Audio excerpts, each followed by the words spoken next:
right, Mark was logging in, so just let me double check.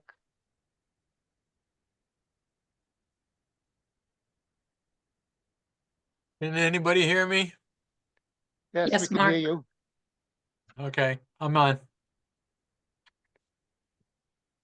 All right, we'll call this meeting to order. This is the February 3rd, 2025 meeting of the Inland Wetlands and Watercourses Agency for the town of Woodstock, Connecticut. The time is 7:04 p.m. and we'll start with a roll call. Marla Butts. Mark Parker. Stuart Peasley. And Bill Rowensky.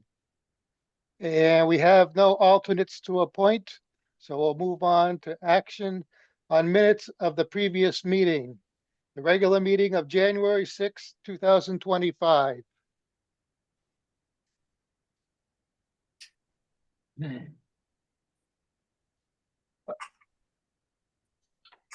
I have one Go ahead. question. In administrative business. Let me pull it up. I think it's the fourth line down. There's a spelling of the last name Thorne. Missing an E. Yes, that's correct.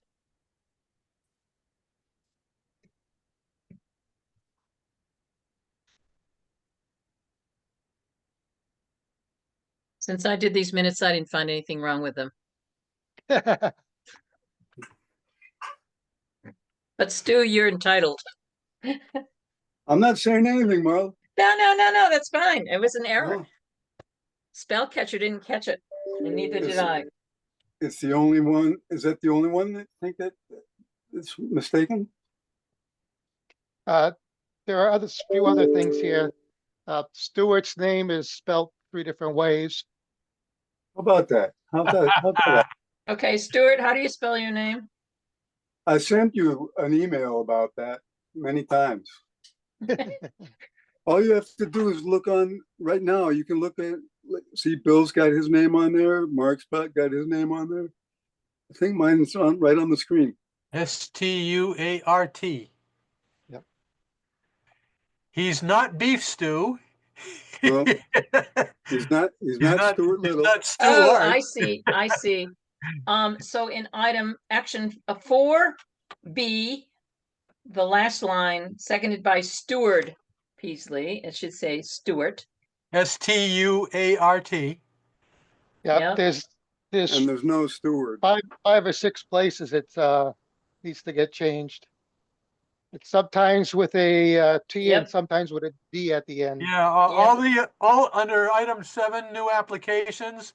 All the new applications need to be changed to Stuart. Stuart. Yep.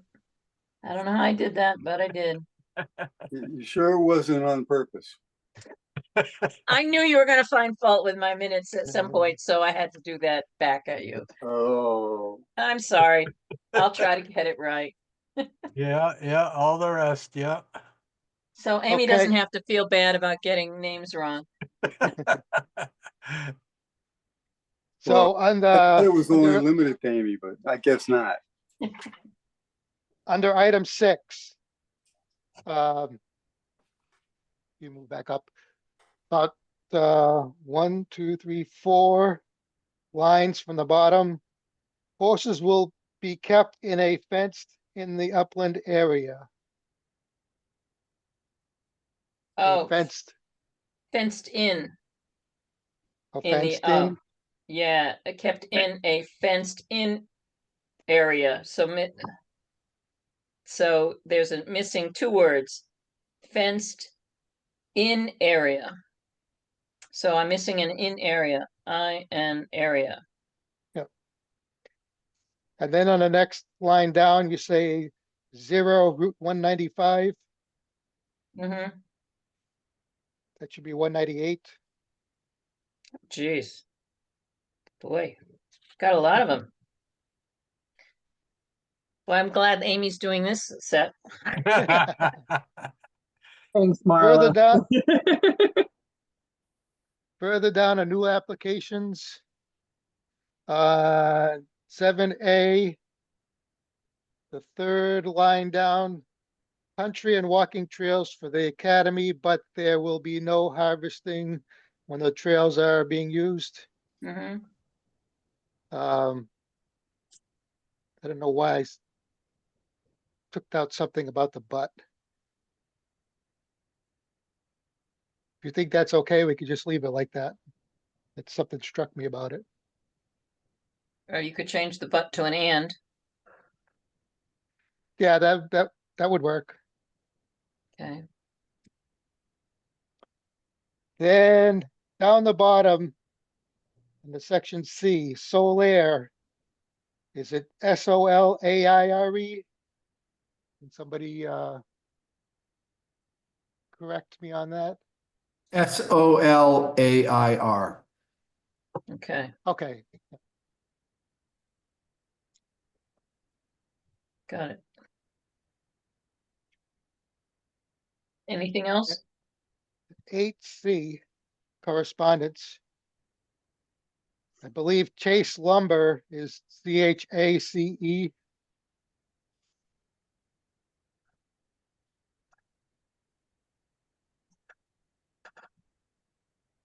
Okay. Didn't know And that. that's all I have.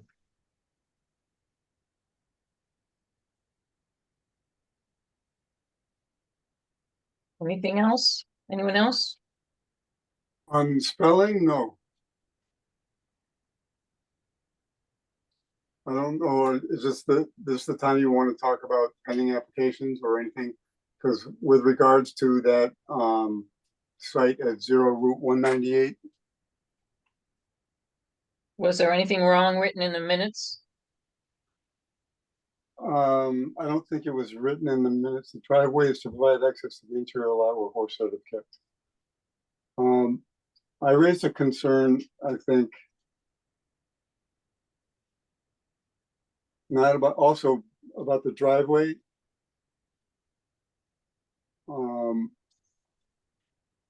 And on the drawing, it calls for anything greater than, I'd have to look at the drawing then, but there's a note about something being around the slope being 10%. And it would be paved. And it was discussed that the slope was 5% and it was stated as being 8%. I just went out to double check. I stayed within the state line. And it's actually a 14% slope. Oh, that's new information that was not in the last meeting. Okay, We didn't talk about that at the last meeting. That's something you uncovered since that meeting. I thought I talked about the driveway. No, You did, but you didn't say anything about 14%. no, I just found that out. Yeah, so that would not change these minutes. Okay. What would you like to have added regarding the driveway? And for these minutes, Yes,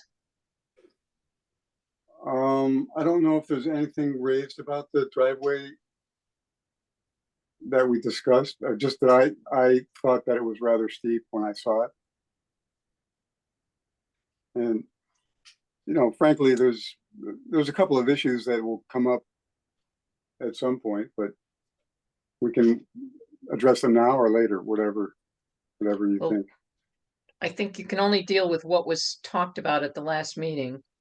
And Right. if you want to talk about what you've uncovered since that meeting, you'd have to find out what has been done, because we actually had a motion that it be processed. This was for subsection B, 7B on page 204. Is that what you were saying? Six what? 6A on page 1 of One. 4. Okay.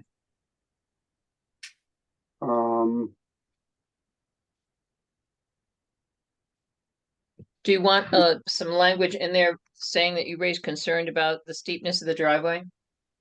Yes, because it was, the drawings were not accurate.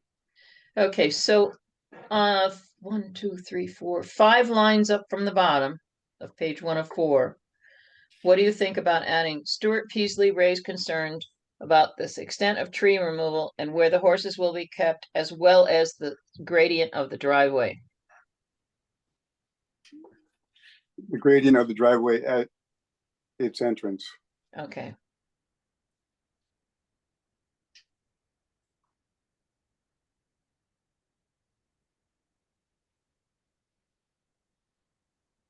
I think that there might have been a different outcome had we known more accurately.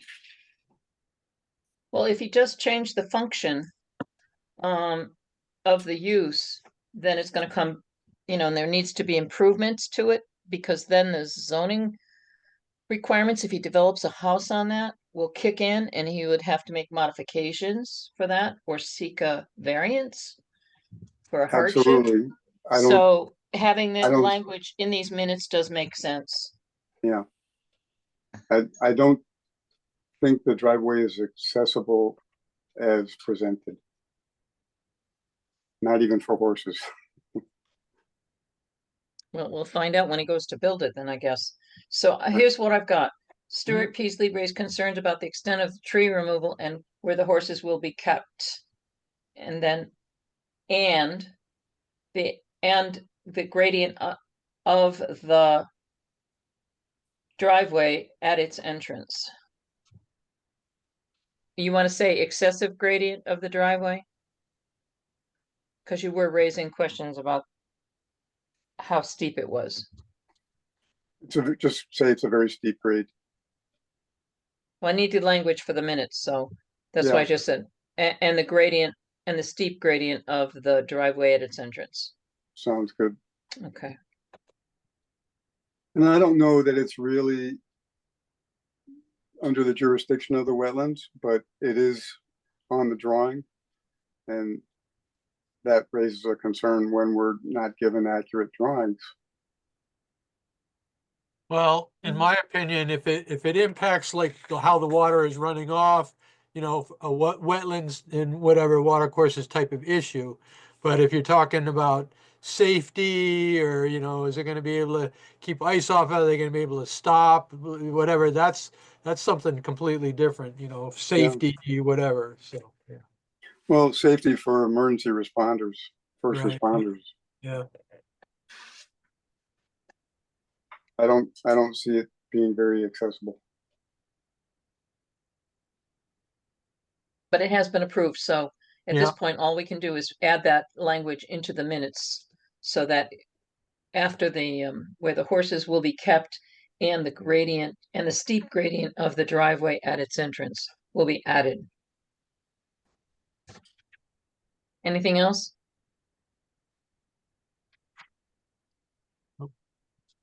I don't have anything. All right, then, Well, one question, just on that note, this as a procedural question. So if we're making a decision based on information that's inaccurate or misrepresented, what does that say about the decision?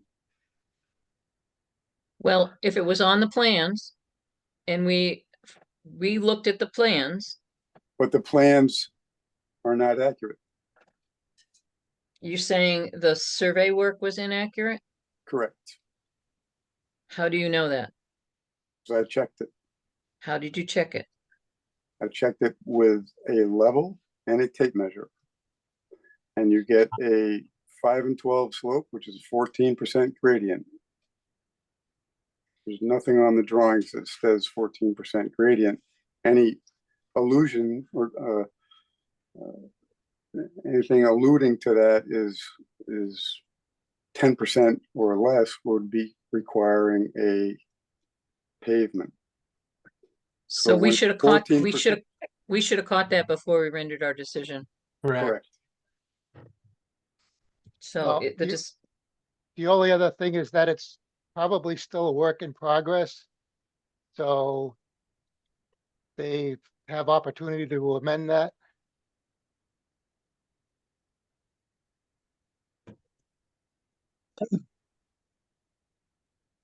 I have a question for Dan on this.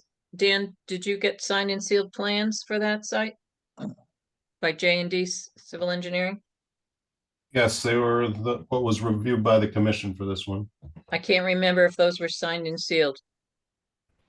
I don't think they were.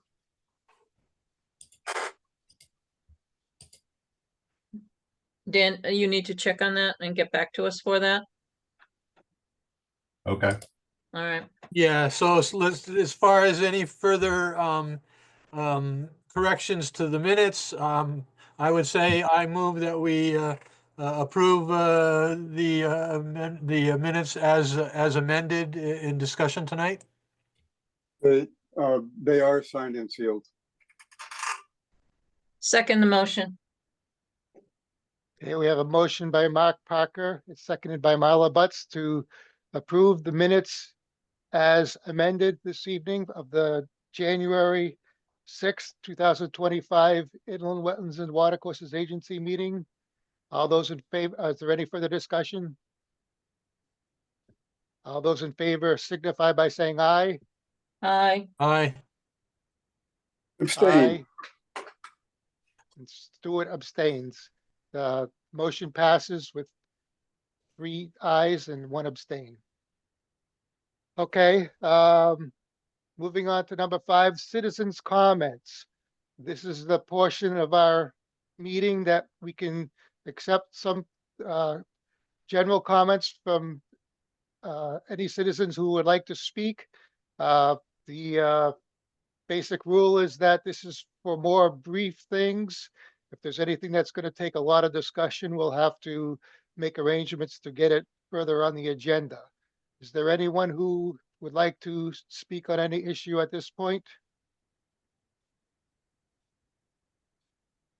Any member of the public?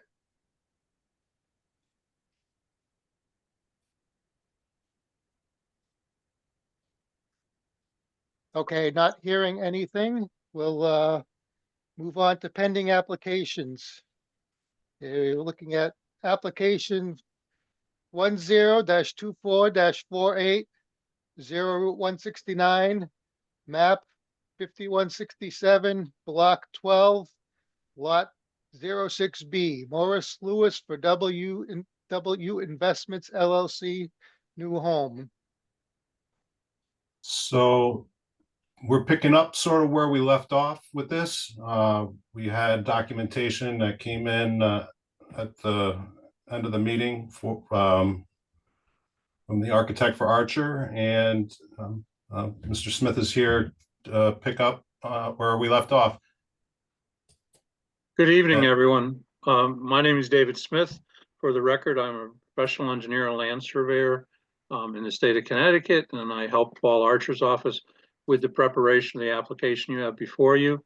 If you recall back in your January meeting, we had forwarded some stuff late in the week. It hadn't gotten into the system, so that when your meeting commenced, Dan did not have access to a letter that I had prepared, as well as revised mapping that have been further enhanced in response to comments made in your November meeting. So recall that this originally was a concept plan for a septic system that somehow got blended into an application before you. It was never complete at that point. I believe that the version that you have available to you now that was submitted back in early January does provide answers to the concerns that were raised. And I'm available to go into those to the detail you wish, or to respond to new questions. So.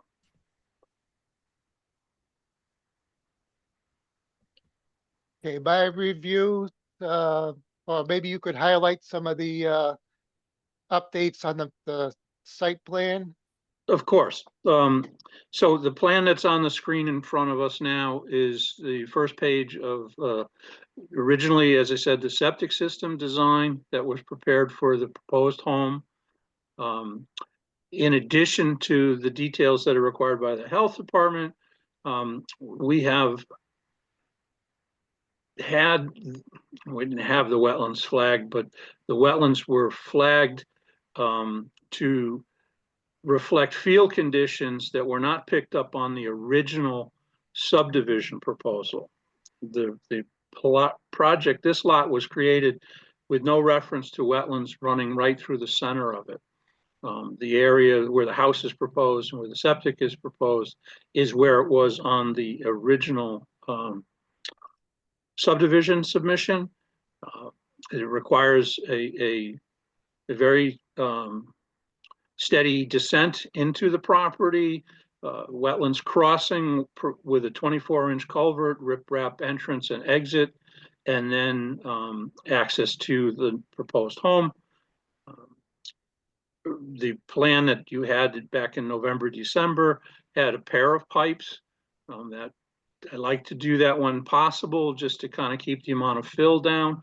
But once the driveway was graded, it became evident that a taller pipe or a larger diameter pipe with a little bit of cover on top of it for protection and frost protection would fit very nicely in this kind of sharp edged valley, just for no other better reason. Just it allows us to have a better approach down off of the state road and into the house. So it was revised to reflect a 24-inch pipe that was sized to accommodate a 25-year storm for the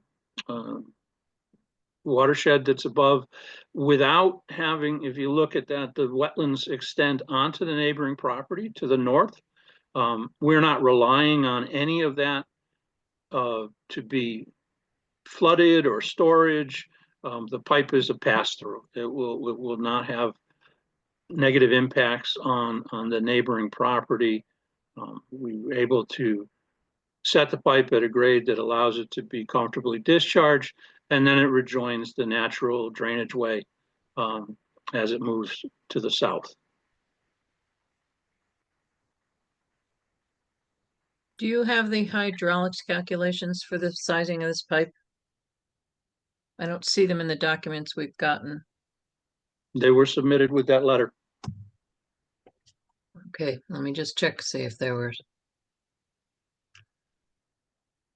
All I got, Dan, was the two plan sheets on the W investment. Where would have been the hydraulic calculations? Right there on that The graph paper. piece of graph paper. Then there was some additional NOAA 14 data as far as rainfall events. And Dan, where's the document that they're referring to? What's the name of the document? I don't see it. It's the cumulative correspondence. It's at the end of the All right. PDF. Okay, hold on.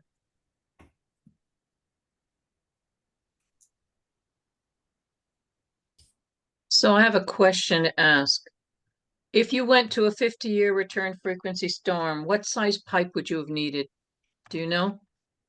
I didn't do that calculation. My guess is that it probably would go from a 24-inch diameter pipe to perhaps a 30-inch. There's not the incremental growth from a 25 to 50-year storm is not too huge. So yeah, the reason why I'm asking is because we're seeing a lot of episodic events where the standard has always been like either a 10-year return frequency storm.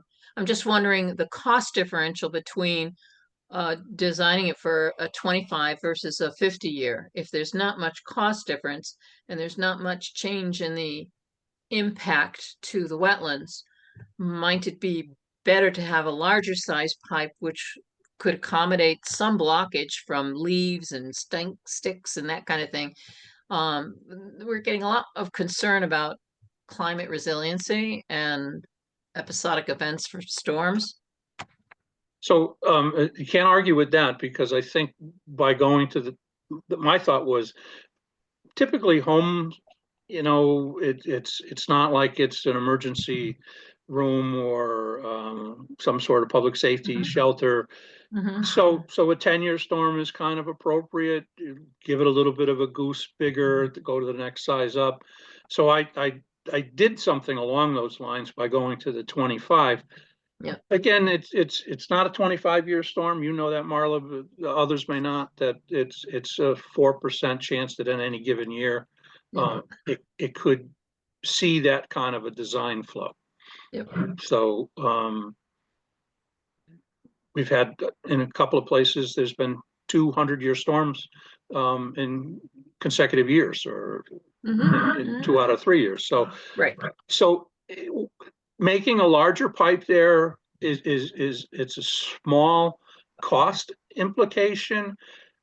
Making the driveway embankment taller by the increase in diameter and some cover, it tends to steepen the side banks and maybe increase the footprint. It's a balancing act. You guys are the Wetlands Commission, so I wanted to keep the wetlands impact as small as possible. It certainly could be revised to show a larger pipe if you wanted the design storm to be a 50. And it just understand that would kind of fatten up the slopes a little bit. Is there much cost differential for that?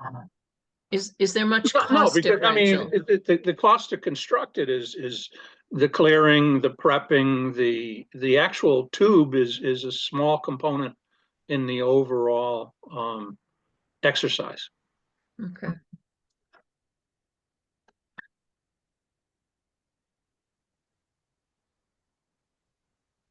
Yeah, Provide- for future reference, I would suggest when you have an opportunity to go with a double pipe versus a single pipe, I would always go with a single pipe, because double pipes create more turbulence and greater chance for blockage and efficiency of passage. So I'm glad you went to a single pipe. That's all I have to say at the moment. This new drawing also has updates. It has delineation for silt fence, and there are some more test pits locations that were added too. Mhm. Correct, yes.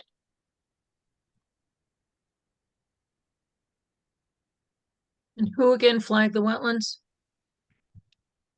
I believe it was Joe Thoreau did the newest work. Okay. Is that on the drawing? It should be on maybe the second sheet in. Let's see.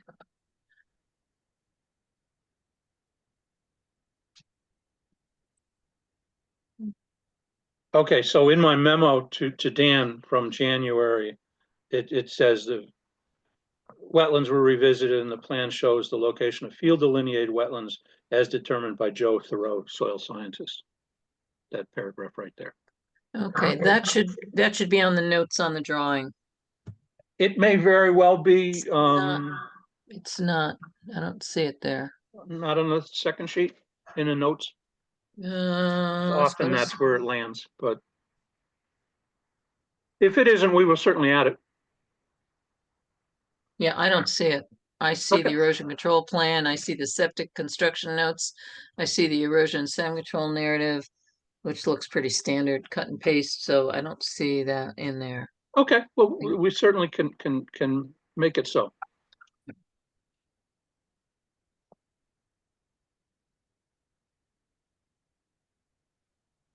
And do they have a sequence of construction?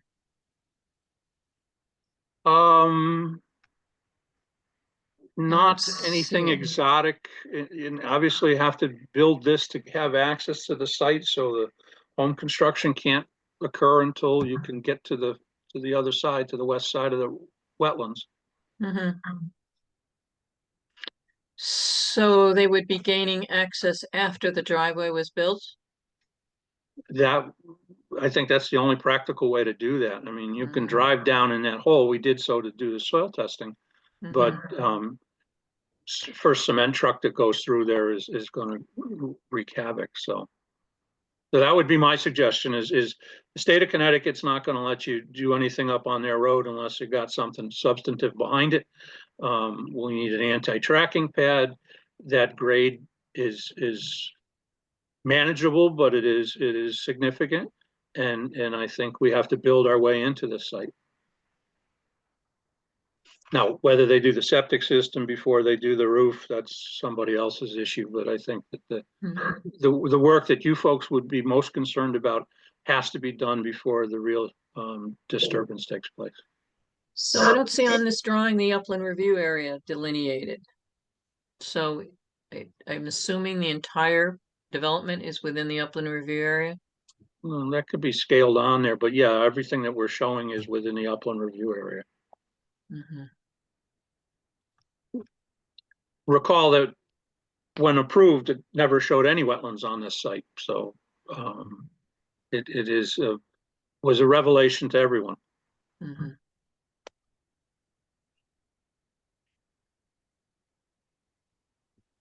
So, Bill, I don't have any problem with processing this, except that I would like the upland review area identified on the drawing. I'd also think it's appropriate that we have a sequence of construction, so we know what's coming first, so we know that something has to be built before, for crossing the wetlands, before any other site work occurs, like land clearing. I mean, is the for the house and the septic system.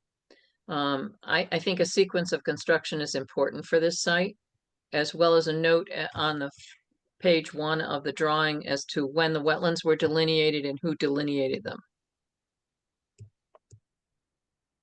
So I would think that we should table this till next meeting to provide them an opportunity to get those changes in. How does anybody else feel?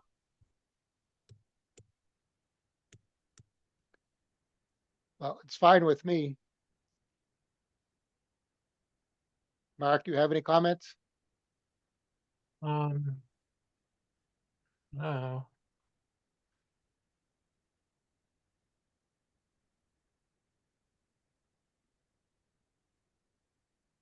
Yeah, I guess if you Stuart? want to, somebody wants to make a motion to table.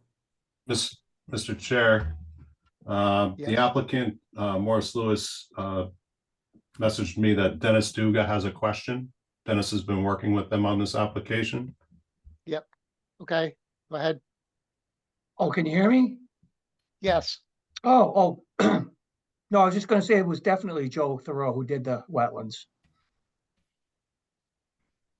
The reason why I asked for it to be put on the drawings is because in the future, if there's any discussion about work being done in wetlands or not, we'll have the documentation as to who delineated the wetlands when they were delineated.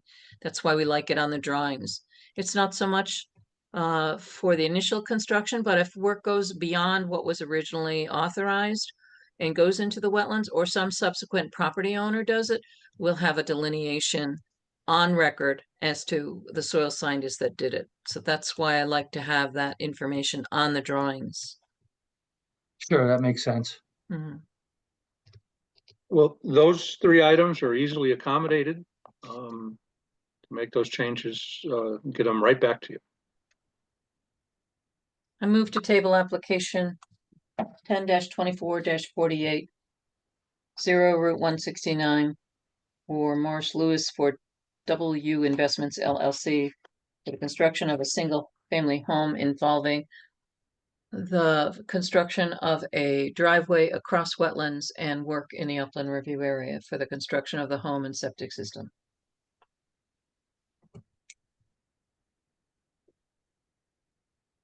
To We have- allow applicant to submit additional information. Well, if they don't submit it, then I'm going to recommend denial next month. So they know what they need to do. That's why I didn't delineate it. Okay.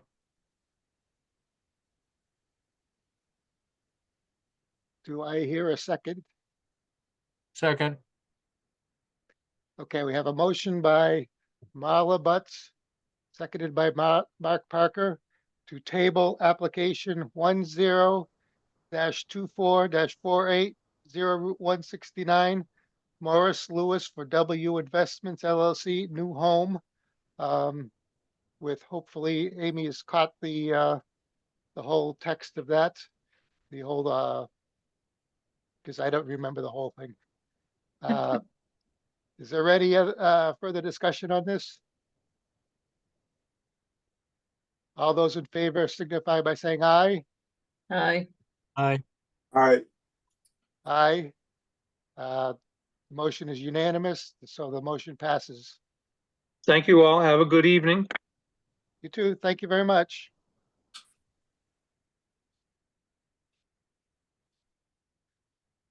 Now, Mr. Dan, on the next one, can you give us an update on the differences? What's the latest?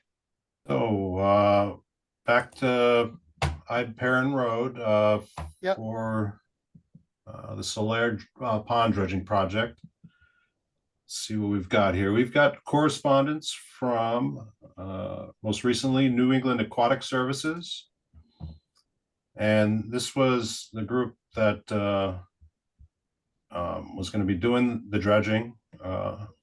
And this is a response to some of the questions that were raised in this process that were to be directed towards them. I believe we also have a few representatives. We've got Don Gagnon, we've got Margaret Washburn, and I believe we've got Matthew Vaught on the line here too.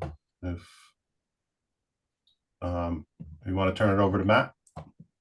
Thanks, Dan. I have Matt here. Matt is from New England Aquatic Services. He's actually going to be conducting the dredging. There were several questions that came up at last month's meeting. Those were forwarded to Matt. He answered them, sent them to you, Dan. I know you forwarded them on to the committee, and Matt's here for any follow-up that the committee has to those questions that you had earlier.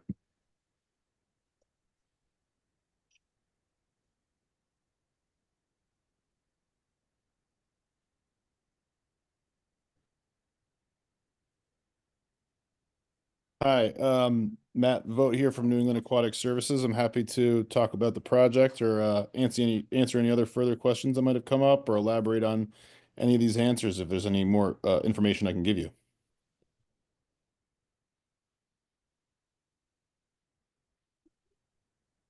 Yeah, I have a question about where are you planning to start your operation? Since you're not planning on moving the turbidity curtain, what part of the pond will you start your work? And in what direction will you move your operation? Good question. So likely we would start at the southernmost end of the pond. We'd kind of split the project just because of the distances and the way that it works. We would split it into sections. So probably doing a third of the pond at a time, let's say. And we would be moving the dredge in the direction south towards, I guess it's Perrin Road there, I believe. And then pumping obviously back towards the beach with our pipeline. And we would work that southern end, then probably the middle section, and then the northernmost end last. Okay, so you work the southern end, which is the end farthest away, the one that would have the deepest amount of sediments, correct? Yes, I guess that probably does That's have. the inlet end. Yes, it's the inlet end, correct. So, just trying to think of. So, if you uncover a problem by starting at the southern end, that your bags aren't working the way you expected them to, or that the turbidity curtain is not working the way you expected it to, would you then be in a situation where the beach area, where I'm sure that your client wants the accumulated sediments removed of the most, you would be prevented potentially from continuing that if something really went wrong with the operation?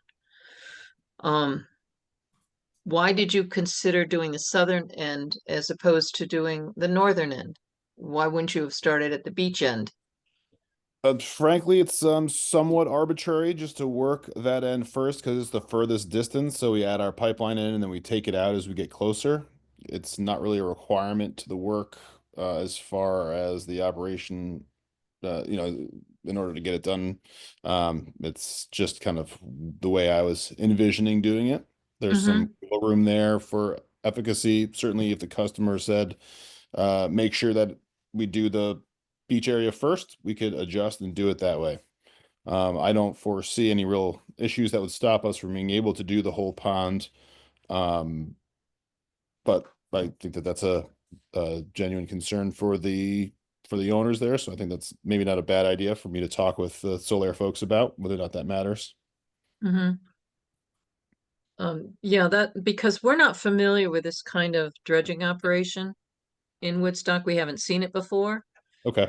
So it would be handy for us to get an experience on it and see it working. I've seen other, hydraulic dredging operations before, but not one like this.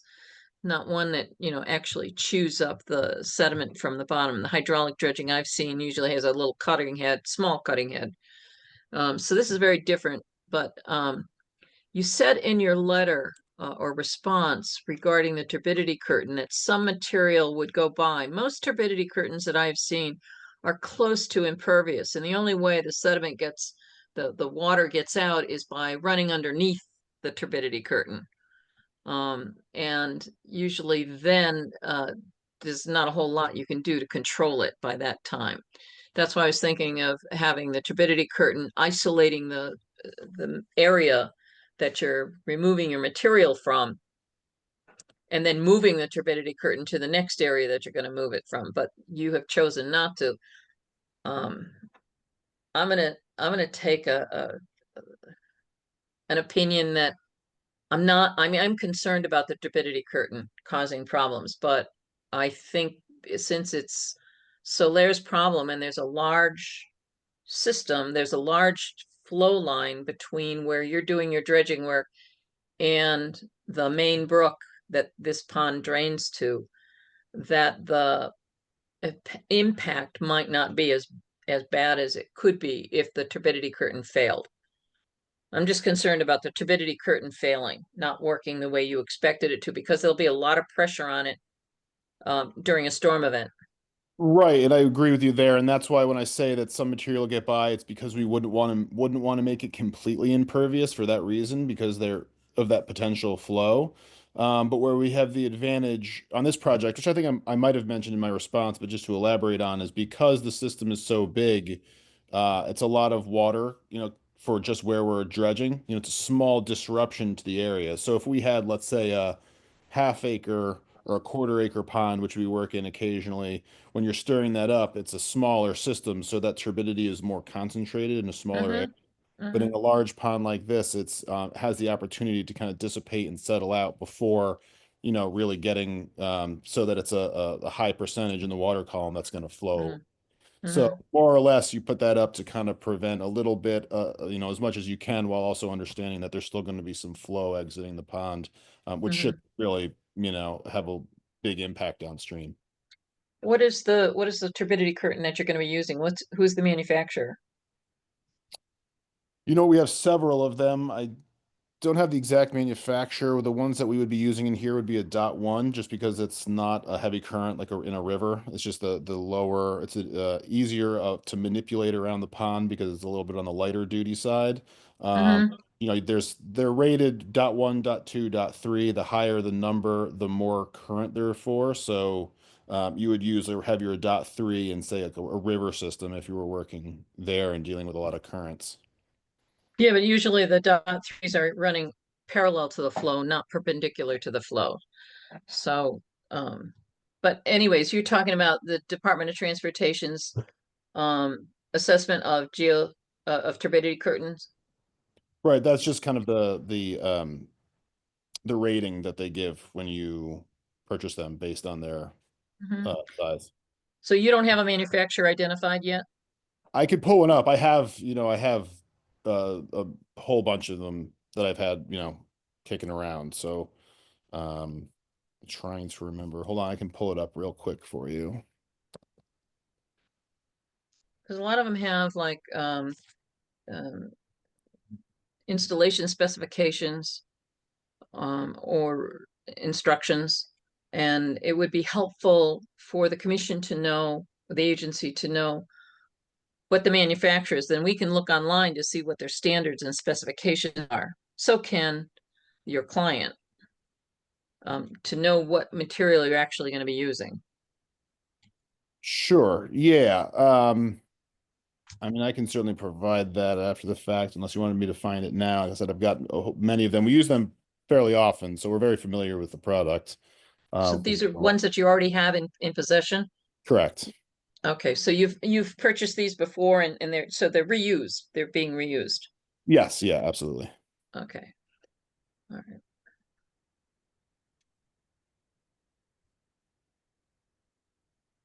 I don't have any further questions at this point.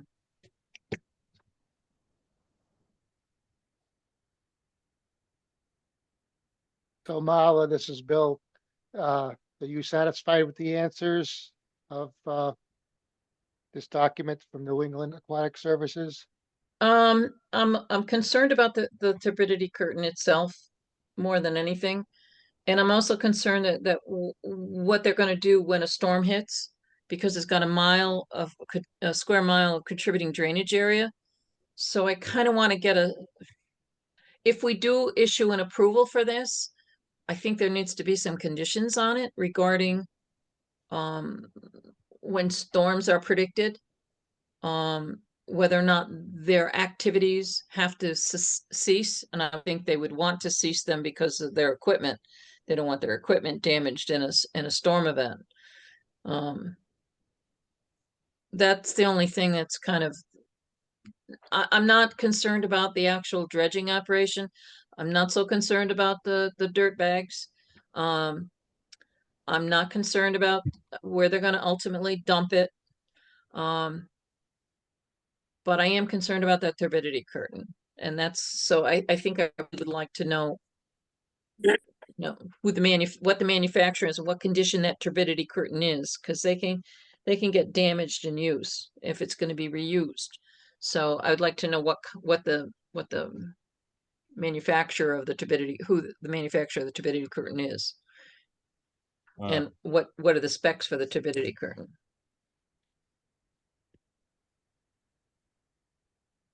So Yeah. that's the only thing that I don't, it doesn't matter whether or not we get it ahead of time or after, because I don't think anybody here is qualified to be able to say, no, that's an unacceptable turbidity curtain. But I think if we have the documentation in the record, so that if there is a failure of it, we'll know that in the future. And I think it would be useful if we require having some photo documentation during the operation to show what the conditions are, since we're not familiar with this kind of operation. I mean, I've looked online and looked at videos online of it. But that's about it. I mean, I haven't actually seen one in operation. May I please say something? Go ahead, Margaret. Thank you. As far as being concerned about a storm, that's a valid concern. In the past, I've worked on some similar projects, and the commission in other towns was able to add a condition to the effect that the applicant must watch the weather forecast, and if a storm of a certain magnitude is predicted 24 to 48 hours ahead of time, then they have to plan to stop work. There's a way to condition it based on the weather. Also, I know that Matt has used these types of silt curtains on many dozens of projects in Connecticut, and I'm sure that he could send you 3 different manufacturers tomorrow, if I'm not mistaken, Matt. Is that right? Yeah, absolutely. I mean, that's why we have several manufacturers of these curtains that we bought, all the same type. We have worked with them many, many times. And I think Margaret's exactly right. What we do is monitor the weather conditions, because this is obviously something that we encounter often just in the nature of the pond work. So what we do is we usually stabilize our site if we know that there's a storm coming, whatever that means, depending on how, what that situation is, whether that be opening up a turbidity curtain or reinforcing any of our equipment to make sure that's not moving away or anchoring our dredge in a certain way. And the other thing too is that when we anchor the turbidity curtains, because we're not working in high flow areas, what we use to anchor them are just single cinder blocks at the ends, generally speaking. And so what that means is that while they will hold up against your typical push from the pond, just naturally, if you do have a big storm event and you all of a sudden have this heavy current coming through, it's not a strong enough anchor to hold it in place, so it will push itself open. Believe it or not, it'll drag that out of the way as it pushes its way past. We've had that work actually effectively before in the past as a kind of a backup safety to make sure that we're not having that issue with damming up the pond in the situation of a heavy storm. Well, based on that comment, how far back from the dam, this is a outflow for a dam, how far back from the dam in the outlet to the dam is the turbidity curtain to be installed? So I think we would probably set one up. Let me measure it real quick here from the dam. I'd probably set it up for the majority of the project, in that narrow section about 125 feet from the dam. And then the only last part that we would have to do, of which there really isn't too much material anyway, is right at the dam and right before it. Mhm. We want to get right up to the dam anyway. Mm-hmm. So that way it would just be a brief period where we're working in that area where we probably wouldn't have the turbidity curtain just because it would be counterproductive. Dan, do we have a drawing that shows the location of the turbidity curtain? I don't believe so. I think the one that we have, which you gave to us as a site plan on the second page, it's under the ENS plan. It shows the turbidity curtain located right at the inlet, not at 125 feet out from the 4x4 box culvert. Excuse me, Marla, just for clarification, you mean at the outlet? Out the dam, the inlet to the dam's outlet, yeah. At the box culvert, the 4x4 box culvert. Right, The drawing that we have from J&D shows the turbidity curtain located right at that. I don't think it's 125 feet out. right. The idea is that that would prevent silt or any other disturbed organic matter from slipping behind the curtain. That's what I'm concerned about, is getting sucked into that culvert. So I don't think it should be located right at that inlet. It should be located back. And what Matt was saying, putting it back by 100 feet makes a lot of sense, because then if it moves in a storm event, it's not going to push the fabric and the material into the box culvert, which is the Right. worst thing you want. I understand, and again, I believe that that is something that the commission could condition. Yeah. Yeah, and frankly, I would agree with that. I don't think that, I think when discussing when the person was drawing the plans, notionally putting it at the outflow, but without discussing kind of exactly that location, I think it makes way more sense to have a little gap there.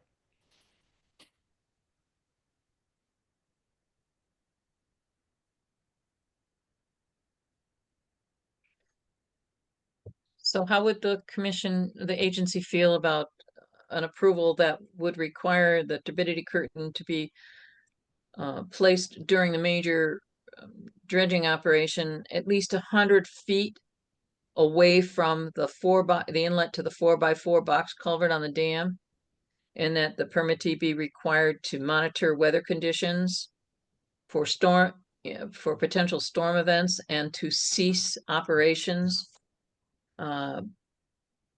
before the initiation of any storm event expected to have rainfall of greater than 1 inch. Yes, I believe that agrees to the condition that Margaret alluded to that we could put into the approval. And possibly, this is Bill, have the manufacturer and the rating of the turbidity curtain documented before any work begins.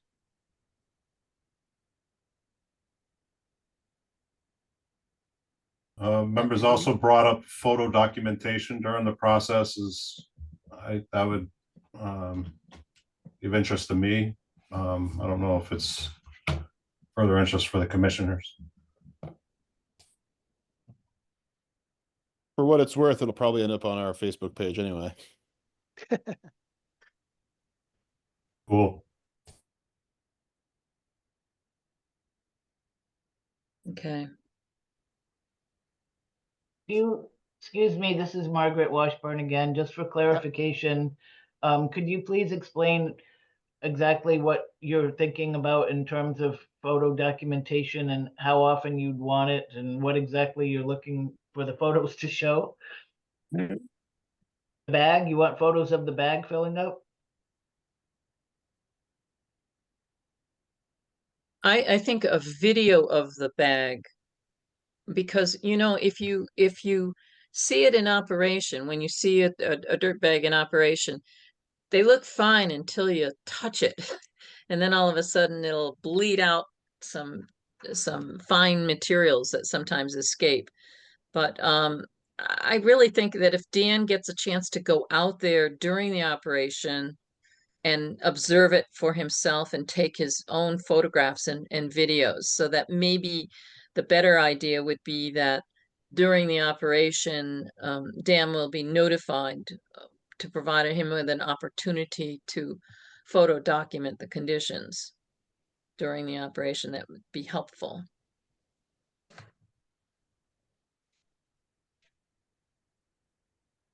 So again, this is Margaret. I believe it's gonna be, are you talking about a 3-month period, Matt? To dredge this pond? 2, hopefully, but yeah, we'll be there Okay, for. so there'd be at least an 8-week period for Dan to go out and document things, and we'll certainly let you know when work's gonna commence, or if you want, a few days' notice, whatever you want to condition, we'd be happy to give you advance notice of when they plan to start.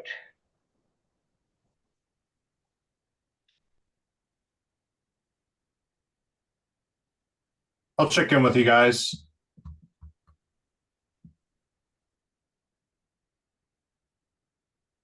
I'm working on language for a conditional approval.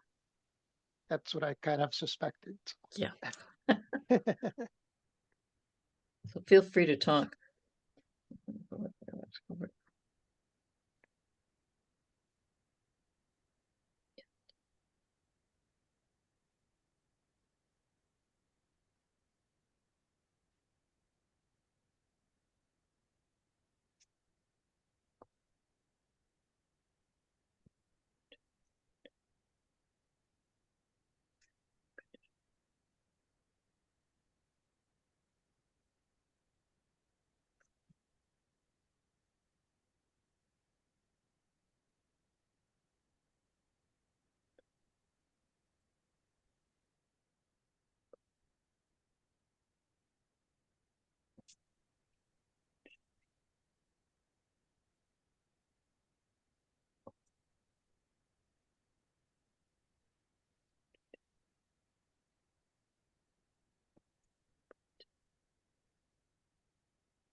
Okay, I'm ready.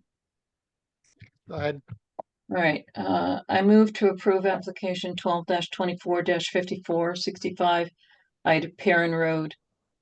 For by Don Gagnon for Laurel Ridge Inc. pond dredging. On the following conditions. 1, prior to the initiation of construction, permittee shall provide documentation on the manufacture of the turbidity curtain to be used. 2, the turbidity curtain shall be placed no closer than 100 feet from the 4x4 box culvert located in the dam. 3, the permittee is required to monitor weather conditions, and if a storm of greater than 1 inch of rainfall or greater is predicted, the permittee shall cease work upon the start of rainfall and shall cease that work until the storm flows have passed. 4, the permittee shall notify the wetlands agent several days prior to the initiation of the authorized work and provide the wetlands agent with an opportunity to photo document the conditions during its operation.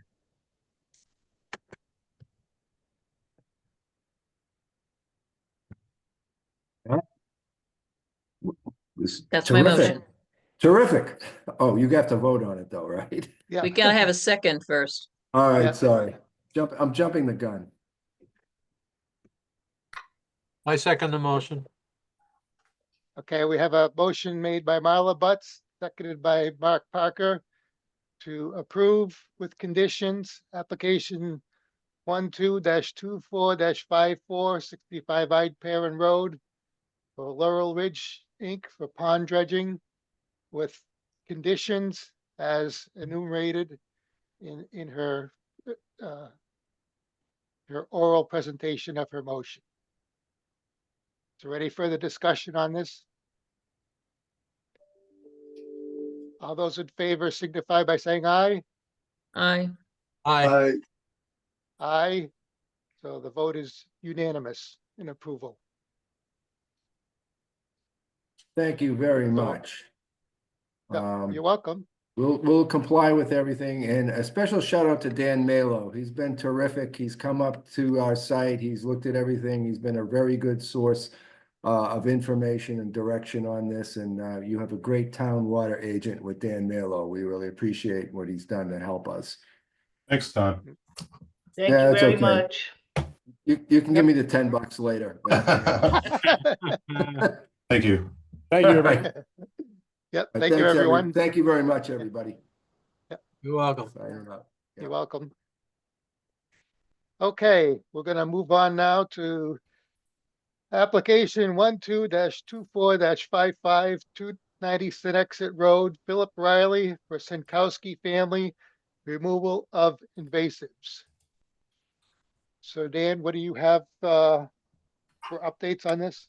So this is another one that we tabled from our last meeting. We were looking for a little bit more information.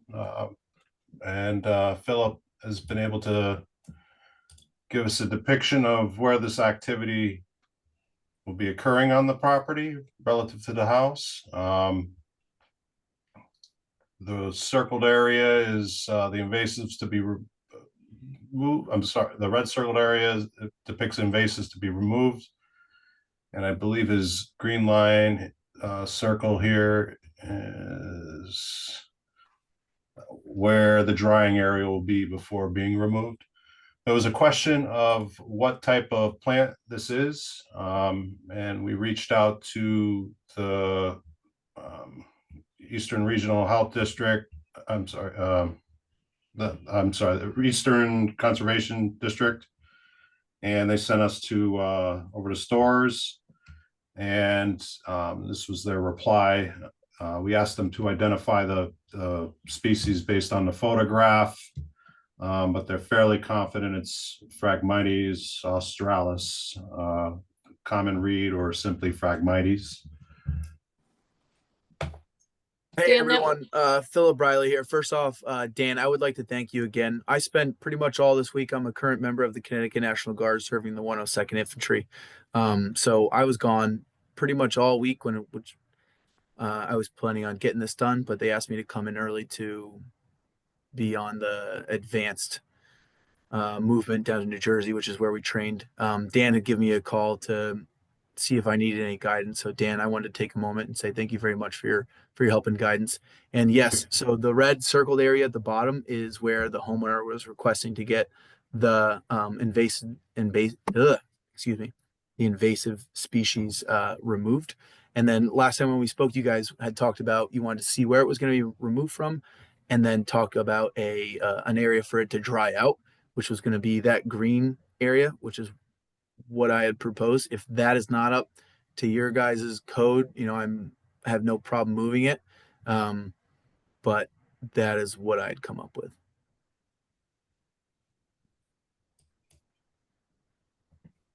I think, Marla Butt speaking, I think the last time you talked with us, you talked about the size of the area was how big again? The red area? Marla, are you speaking to me? Yes, I'm sorry, Philip. Okay. Yeah. I'm sorry, I didn't put the measurements in there. It's probably protrudes 10 yards, 10 feet out into the actual water. But when I went there, the water was so low that it was not underwater. Yep. And then it was probably 30 feet long. Okay. So 10 by 30? Yes, ma'am. Yeah. And if you get it during freezing time, that's actually better. We're going to go into a snowy time coming up the next. I think we're going to get freezing rain on Thursday and snow just before Super Bowl. So It's just you lovely. might. Yeah, I know. I don't have any questions. This is fine. Okay. So I I have a do have one question for the dry. How long do you guys need it or advise that it dry for before I move it? So, because like we talked about last time, I don't have a watertight dump truck or trailer. So what would you guys advise, or what would be your course of action as to how long it should dry for? If it's frozen, take it away. Okay.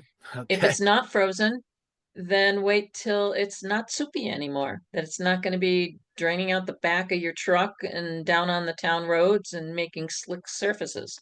Okay. All right. So there's no set amount of period. It's kind of like look at it. Mm-mm. If it's not running Mhm. water anymore, then it's good to go. Okay. Thank you very much. Okay, this is Bill Rowinski. I only have a question about the application itself. Uh, This is request for a determination that a proposal is a permitted use as of right and or a non-regulated use. Mhm. Is that appropriate for this operation? Yeah, Bill, I think it's appropriate for maintenance and enjoyment of residential home. I think Okay, it's, I wouldn't go into conservation of soil and water. Cause then you have to prove that you have to show that you didn't alter the natural indigenous character of the wetland or water course. But on a residential home, you don't have that. So so are you mostly looking at use permitted as of right? for maintenance and enjoyment of residential home, Yes. yes, Okay. that's the way I would look at it. Because it is a regulated use in my opinion, so. It is regulated, but if you consider it as a use permitted as a right, then you don't have to have it as a license. Yeah. And Okay. as long as we know what the areal extent is and we know where that is, and the small area that it is, and knowing that it is Phragmites, as long as it's going to be moved off site to a place where it's not going to cause a problem somewhere else, I don't have a problem with this. This is so small. Okay, I just wanted to clarify that before we went further, so. Yeah, yeah. So I would move to accept application 122455 290 Senexic Road by Philip Riley for the Senkowski family and the removal of invasives as a use permitted as a right under maintenance and enjoyment of a residential home. Not to exceed removal of 30 feet by 10 feet. Okay, you said accept. Is that what you were intending? No, did I say accept? Let me Yes. repeat it then. I move to approve application 12-24, 290 Senexic Road by Philip Riley for the Senkowski family for the removal of invasives as a use permitted as of right under maintenance and enjoyment of a residential home, as described by Mr. Riley. Second. Okay, we have a motion by Marla Butt, seconded by Mark Parker to approve application 12-24-55, 290 Exit Road, Philip Riley for the Sinkowski family, removal of invasives. And we will hope that the detail is enough in the recording for the actual detail of the rest of it. But it's approved as my paper. Use permitted as of right for maintenance and enjoyment of property Residential home. for a residential home. Is there any further comments on this? Not for me, sir. Although, okay, all those in favor signify by saying aye. Aye. All Aye. right, Aye, and the vote is unanimous. So the motion is approved. Thank you very much. I appreciate it, and I hope you all have a wonderful night. Okay, Thank you. thank you. Have a good one. Okay, now moving on to new applications. So Application. Yeah, go ahead, Dan. So we've taken in a couple at the end of last week here. One is a tear down and rebuild. Our next one here around Quonset Lake. At 25 Loyola Drive, Mr. John Weber. He's working with a few people here, and I think we also have them on our call. Jason being one. Okay, Dan, I have a question for you.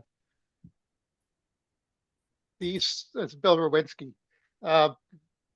What is their planning and zoning specification of how much of a property can be covered by impervious surfaces? So in two instances, there is. One's for multifamily housing and the other is for commercial properties.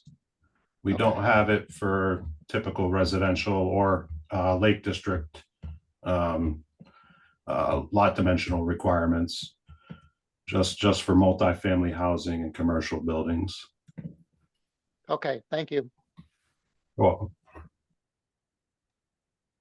I have a question for Dan. Dan, the drawing that you posted on the internet by Ron Hellstrom, Land Surveying Inc., it's neither signed nor sealed on that drawing. Do you have a signed and sealed copy of this drawing? Not as yet, but that's something that administratively we will wrap up. These came in at the end of around Thursday, midday.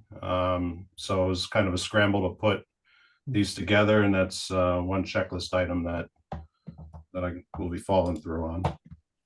So you need to advise applicants when they come in, if we don't have the signed and sealed drawing at the time that we look at it, I'm not gonna recommend processing it until we get that.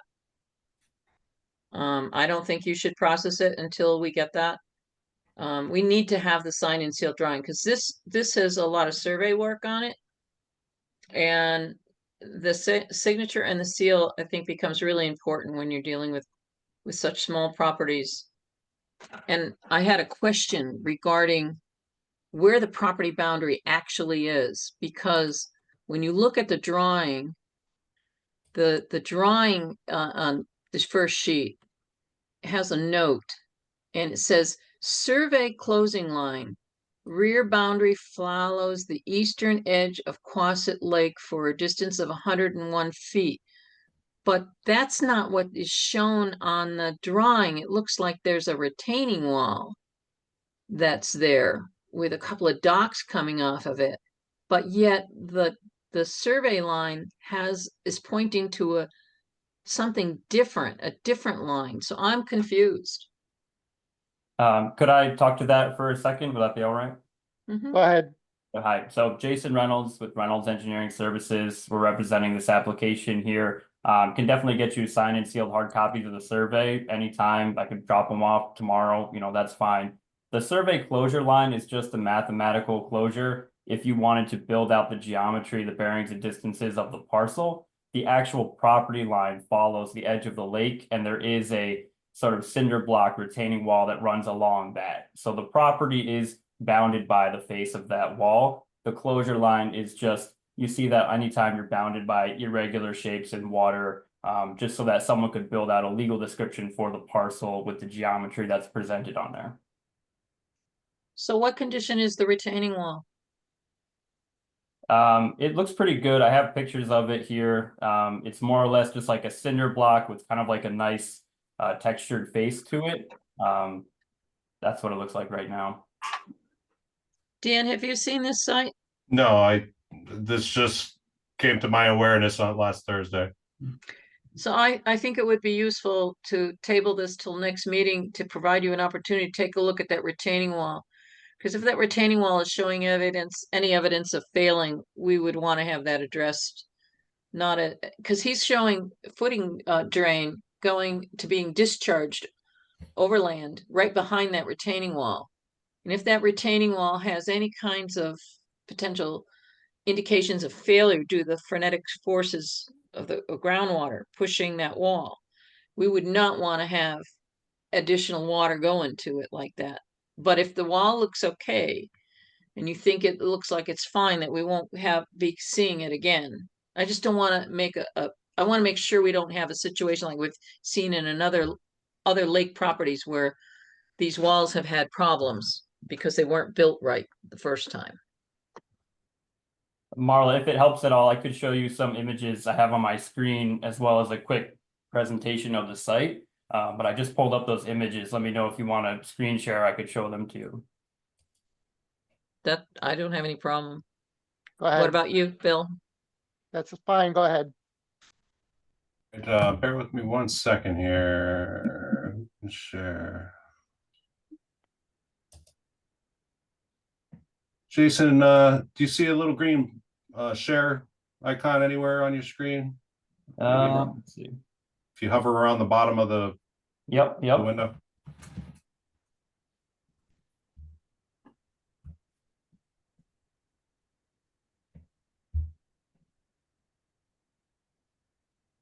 Okay, can everyone see these images here? Yep. Yep. Okay. So let me just see. So starting at this dock is sort of like the southwest corner of the property. And then along here, you can kind of see the face of it. Our site is just to the right. This dock serves the property here. So those are probably the best ones I have of the actual face of the wall, kind of looking from the lake side. So it looks like it has some issues already. Yeah, it looks some like some cinder blocks have fallen into the water, and yeah.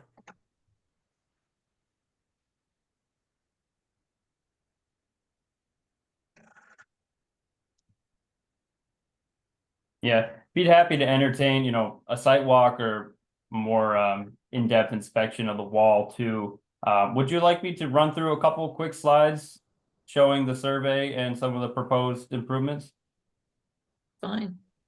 I don't have an Okay, go ahead. objection. Okay, Go ahead. perfect. So we're over here at 25 Loyola Road. That's right on the eastern edge of Quasit Lake there. You see where Loyola kind of comes in from the east and then runs along the edge. Our site is shown in red. It's about 0.31 acres. Again, the lake edge is right at that wall that I was just showing you in those images. That dock you can see here kind of on the southwest corner of the property. That's where those photos were taken from, looking back at the wall. You can see in the aerials, this is the existing structure. The southern edge of the structure, it's worth noting, it's about 8 feet from the property line. So it is over the setback line now. This is again a tear down rebuild, so we would be looking to move that southerly edge of the building up so that it's within the setback. This next slide shows you a piece from the existing condition survey that was done a little while ago. Again, happy to provide signed and sealed hard copies of that anytime. It's more or less just a clerical thing. I can have someone run them over whenever. But this shows you the existing house, existing leach field in the bottom right corner.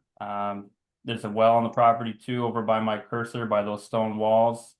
Part of this design would be to fix up the septic system too. Currently is a non-code compliant system. So we'd be looking to revamp that for a fully new code compliant leach field on the property.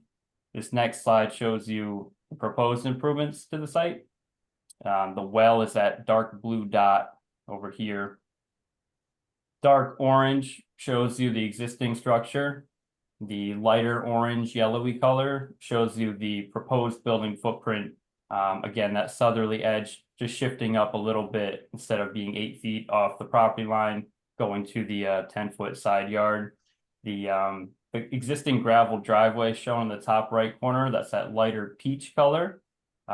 Proposed driveway improvements is that kind of darker speckly reddish color there. The purple represents the area for the new leach field. And there's kind of a lot of things going on here. The placement of the house is really restricted by the leach field separation. So we can't move the house any further to the east towards Loyola Road. That's really maxed out by the separation from the leach field to the structure. But overall, very gentle grading coming up from the driveway. This would be for probably like a walkout style basement. So there might be a little bit of grading or small retaining walls to achieve that. No direct wetland impacts are proposed. It's about 0.23 acres in the upland review area. It's about 10,000 square feet. Most of the lot is within the URA, but not quite all of it. I do have an elevation drawing too of the actual plans here. Could you go back? What was the pink area on the lake side of the house? That's like a patio off the walkout basement there in the back. So it'll be like a stone or tile patio? I believe that's the intention right now. Yep. Okay. Now, how about the driveway, the new, is that going to be pervious or gravel or stone or? We didn't have any specifics on that yet. I'm sure the owners would be open to entertaining pervious if that was preferred. Again, I didn't see any limitations as to coverage and things like that, like we talked about earlier for single family residents here. But if pervious is preferred, the existing driveway is already gravel, so we could do something similar to like what's there now.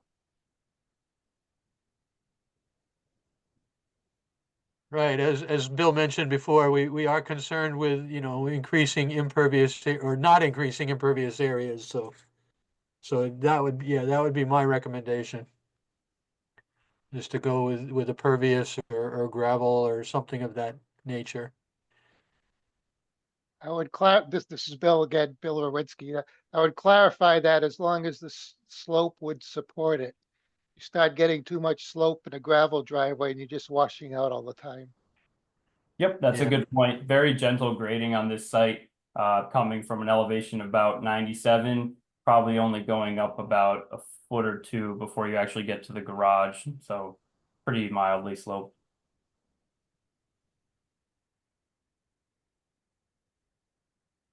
I have a couple of questions.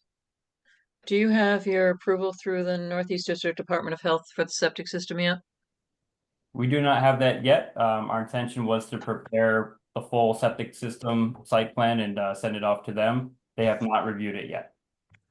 Okay, so you've listed in the this email that Dan put in along with your application that it was confirmed the submission of the project notification form, Connecticut Department of Public Health pursuant to Connecticut General Statutes 83I and/or 22A 42F. Now, normally these go to the the water company that watershed is in. That's usually not the form. Normally, when it goes to the Department of Public Health, it's because you're got to seek a waiver of the state health code because of close proximity of other wells or septic systems that might affect your well. So what is this? Dan, did you understand what this was, this 8-3I and/or 42F? I believe you're talking about a form that I filled out, electronic form Yeah, for notification of a water company. Absent of contact or direction really with Putnam, I fill those out for applicants in districts that aren't the Wyndham Water Works. okay, so this goes to Putnam? Yeah. Okay, all right. Technically, we don't even have to notify them because they never put their watershed on our land records, but still. I don't think we can do anything on this until the Northeast District Department of Health says that you can fit a septic system on that site and not violate any other setbacks for other wells that might be in neighboring properties. That is, so I'm gonna suggest that we table this till next meeting to provide him with the time. Have you already submitted to the Northeast District Department of Health? No, we have not submitted a plan set to them yet, but we have looked at the neighboring wells. I know the right of way is just to the north, and beyond that, there's the residents have 4 Loyola Road extension. So we have the nearest wells located. We're maintaining separation distances between all of them. We're beyond 75 feet. So we're confident that we can come up with a code compliant septic system. We will obviously send it to them for review, of course. Well, because it's in the upland review area, I mean, your entire property looks like it's in the almost Most of it. 125 feet. You don't show the upland review area on your drawing, which is 125 feet from Quasset Lake. The Oh, edge. 125, not 100. Correct. 100 is from wetlands. Yep. 125 is from water courses. So it's essentially the whole property then. Yeah, yeah. So we wouldn't be able to do anything, or we shouldn't be doing anything until the health department says you can fit a septic system with a house that size, with that many bedrooms. And that would give you time to talk to your client to find out about whether or not they want work done on that wall or not. And those typically are done in the fall when they draw the lakes down. If there's repairs to that wall. My concern also is where's the roof runoff going? Yep, that's another thing I discussed with the client. Is there any specific criteria that you're going to be looking for with regards to increasing storm runoff? Nope, just want to know how he's going to handle the roof runoff. Because Okay. sometimes the way the roof runoff comes, it affects a neighboring properties, or it causes erosion that goes down to the lake, which we don't want to have. If you're within 125 feet, if you down drains, which I suspect you are, you're going to have some method of identifying how you're going to handle that. If you decide to do dry wells, then you have to consider, okay, if you've got dry wells that you're going to put in your roof runoff into, is that going to affect the retaining wall? If the retaining wall's already got problems, that roof runoff may cause additional problems. Because right now the lot doesn't have as much impervious surface, doesn't have that much, but you're going to be substantially increasing it besides the large size of the house as well as the patio and however you handle the driveway. You could have significantly more runoff. And what that does to that retaining wall, I don't know. So you need to come up with some ideas on those as to how you're going to handle that. Okay, understood. Thank you. I move to table application 01-25-03 25 Loyola Road by John River to tear down and rebuild a single family home in the Upland Review area. Second. Okay, we have a motion by Marla Butt, seconded by Mark Parker to table application 01-25-03 25 Loyola Road, John Weber, tear down, rebuild single family home. Table it with the intention of gathering more information as requested. Any further comments or discussion? All those in favor signify by saying aye. Aye. Aye. Aye. Stewart, did you respond? I did. I said aye. Okay, I didn't catch it. Sorry. So the vote is unanimous to table this application. So we'll look forward to seeing you next month with some updated information. Okay. Thank you for your time. Okay, thank you. Moving on to application 01-25-04. 55 Crooked Trail, Peter Flaherty requests ruling for use permitted as of right for tree removal.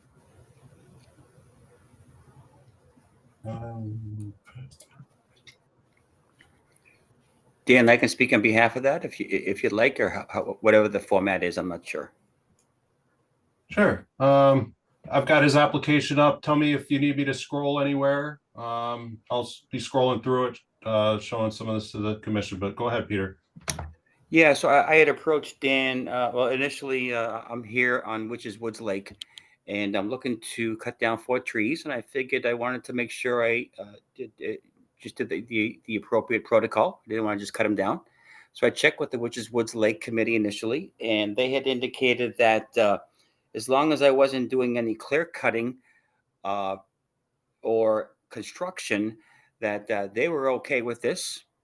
I then wanted to check with the town, and I spoke with Dan last week, and he was kind enough to get me on this this meeting this evening. So, like I said, I'm looking to cut down 4 trees, and actually, I'll be taking advantage of the winter ice on the lake, seeing how it's 10 inches thick, and we're going to go ahead and slide it down the lake a couple of houses down. My sister-in-law has got a dock that I can leverage, and they can chip it, and we'll go from there. So this is it's a 4-tree cut down. Is one of those trees leaning right toward your house? No, no. One of the Okay.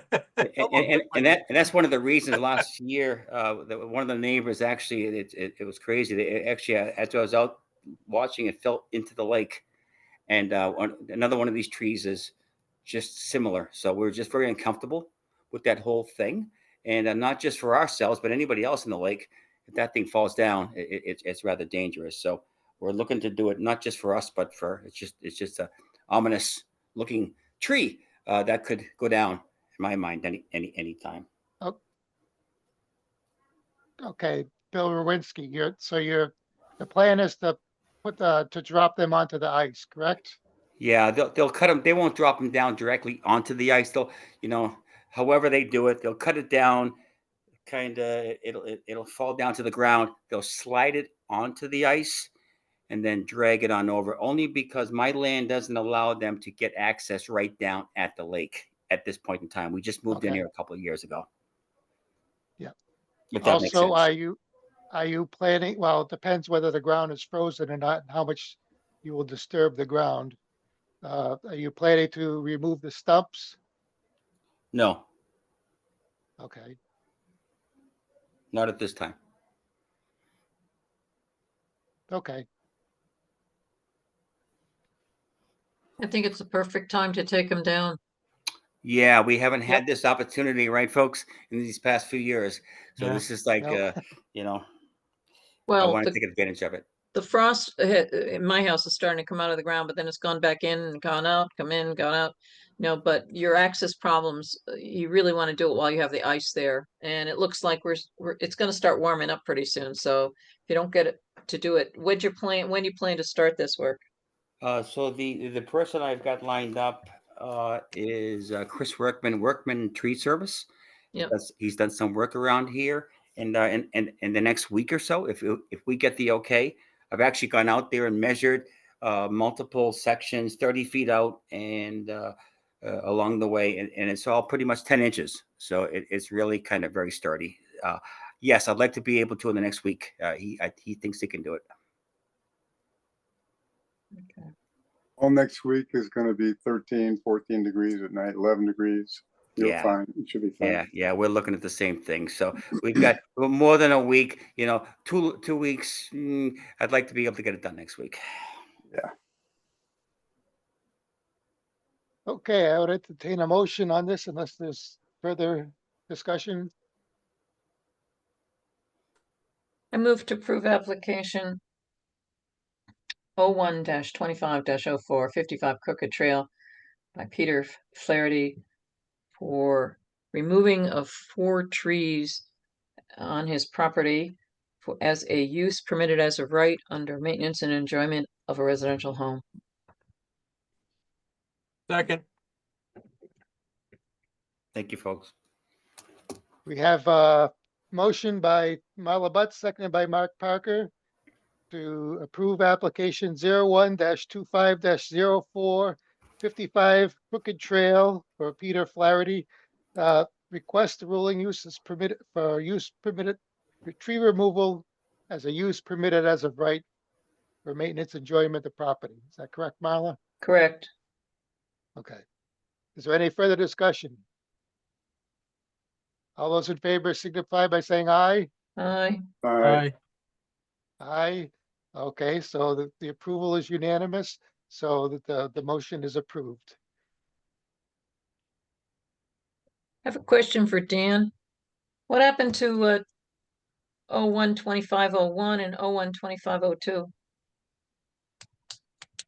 So I get to that in our report. Okay, then we'll wait.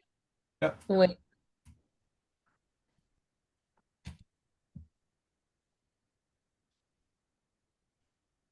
Okay, at this point, before we go on to administrative business, I would like to add an item.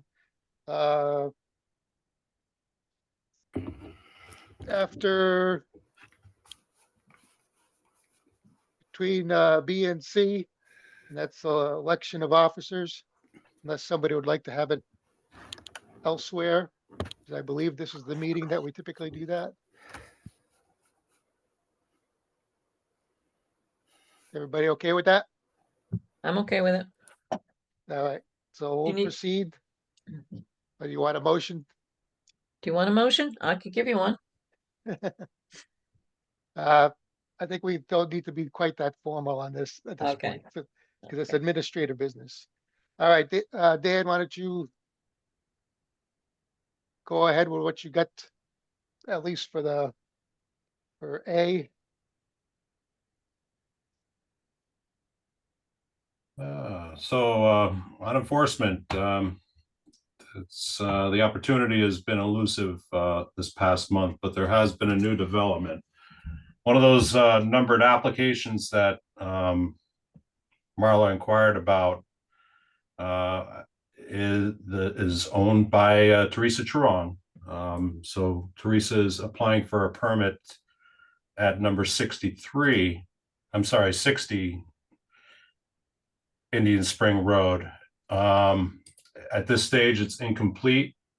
This kind of was the proverbial napkin drawing, probably about 1.5 inches by 2 inches, and not to scale. So there's more work to be done with our contractor to get an application that I can review. But I also, I'm going to try to work this opportunity to have communication with Teresa about the violation at her other property.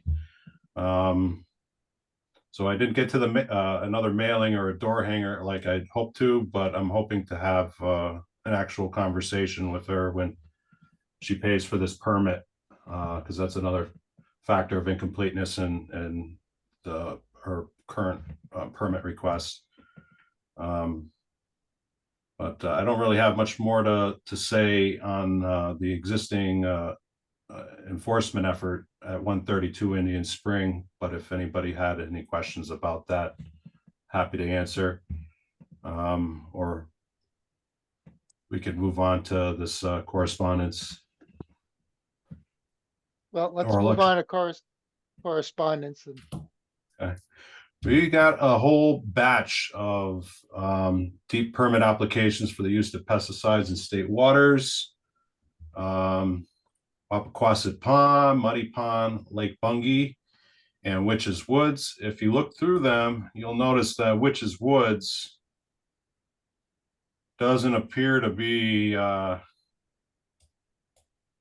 in this pond here. I've never seen Scarrett's Mill Pond on any of our maps. So That's because it's in like Hartford or something. yeah.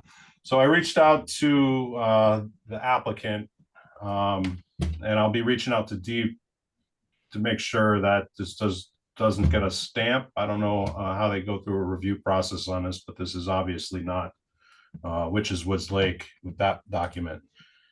I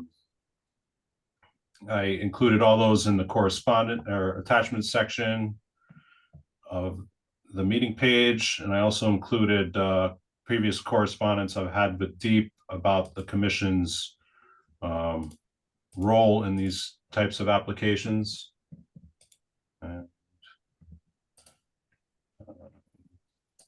But if it, I yep. think it's pretty remarkable the quantities of some of this stuff they're using. If you look Yeah. at it, in significant quantities, or at least in the form that they're using. Although the one with the most quantities is probably the one that we don't have the pond for. Yeah.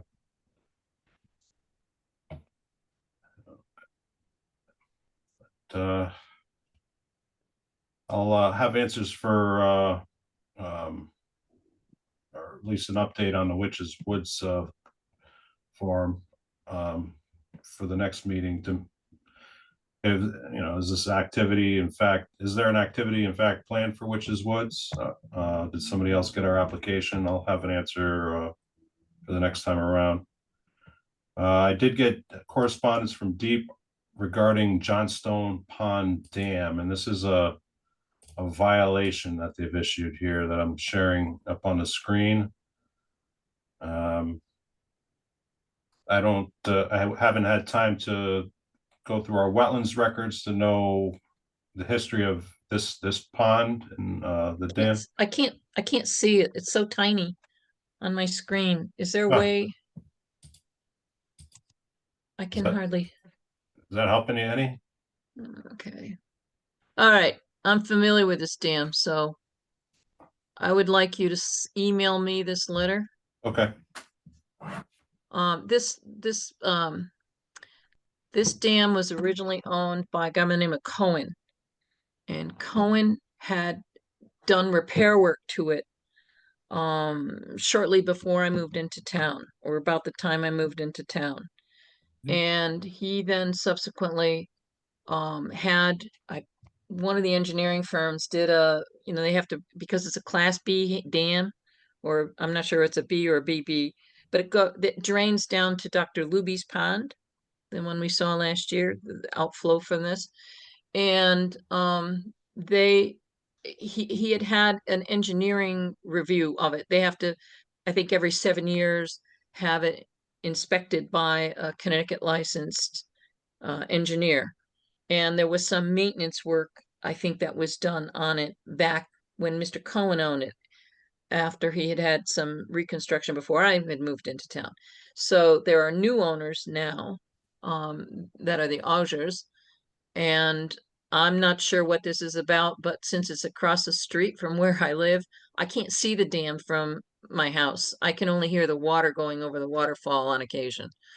But I frequently go by Dr. Luby's pond, and I see that it has some strange colors in it, turbidity, which I can't explain. And I thought maybe it was leachate from the old landfill that's farther to the north. But yeah, so I would be interested in finding out what their concerns are on this. I'll send that over to you. Thank you. And also on the town. Anyway, it's in our attachment list on our website, Marla. I just clicked on it and I get a nice big copy. Did you? Yeah. Oh, because I didn't see it when I went on. On the attachment list, if you go to, actually, if you open up the tonight's agenda, Okay. and you scroll down into the attachments list, there's it's there. Yeah. All right, it's there. Correspondence from Deep regarding Johnstone Pond Dam. You know, it's not John Stone, it's Johnson. Because that Well, was the old, yeah, so they got the name wrong if that's what it is. Okay, let me yeah, look. it's Maybe I John. did. It says John Stone, and click on that, and you'll see it. All right. All right. I'll do that. Thank you. Yep. Sorry. I do have a question, Dan, regarding Yeah. all of the pesticide applications. I noticed that in one of them, and I think it's the one that's on Bungie, Lake Bungie. If you scroll down near the end about the applicant's compliance information, Mm. it has a consent order with a civil penalty from 2019. And I was wondering if DEP would be willing to provide a copy of that consent order to us. I can't tell whether or not that's the company that does the pesticides or if it's the dam, or if it's the lake owner. I'm not sure what they meant on that by consent order with a civil penalty. Yeah, I'll reach out to them about that. That did catch my eye. I don't know how what factors into. I don't know either. Yeah. I don't know either. I'll reach out and see what we can get for context on that. Because one of the things that I've been concerned about these pesticide applications, they can apply for a lot of stuff and then they just don't apply it. They don't use it when they apply for what they think they might need, and then they go out and see what kinds of vegetation is growing, and then they determine how much they're actually going to apply. And I thought they were supposed to respond back to DEP as to how much they actually did use, as opposed to what they were authorized to use. And there was a time when DEP was starting to monitor that and assemble a table of, what was applied, what was asked for, and what was actually used. But they stopped doing that. I guess they ran out of staff. So I was just wondering what their permits actually look like. I've never seen one of their permits. So it would be interesting to see what this failure to fulfill permit requirements was all about in the consent order. Sure, I'll look into that. And did you catch that? I think I only saw it on one of them. Bungie. That was Yeah. on Bungie. It raised an eyebrow when I was going through it. Well, two of them are Solitude and two of them are Stall, I think, or somebody else. So they're not all the same company. Yeah. So it may And the just be Which is Wood- Solitude. The Which is Woods ones, that's wrong. That's Solitude also.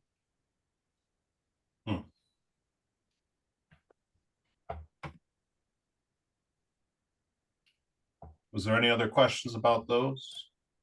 No.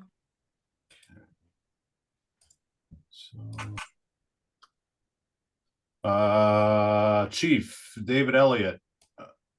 I had this in my inbox this morning. They're looking to install a dry hydrant, the Bungie Fire Brigade at 28 Route 198. They're getting a grant to help facilitate that.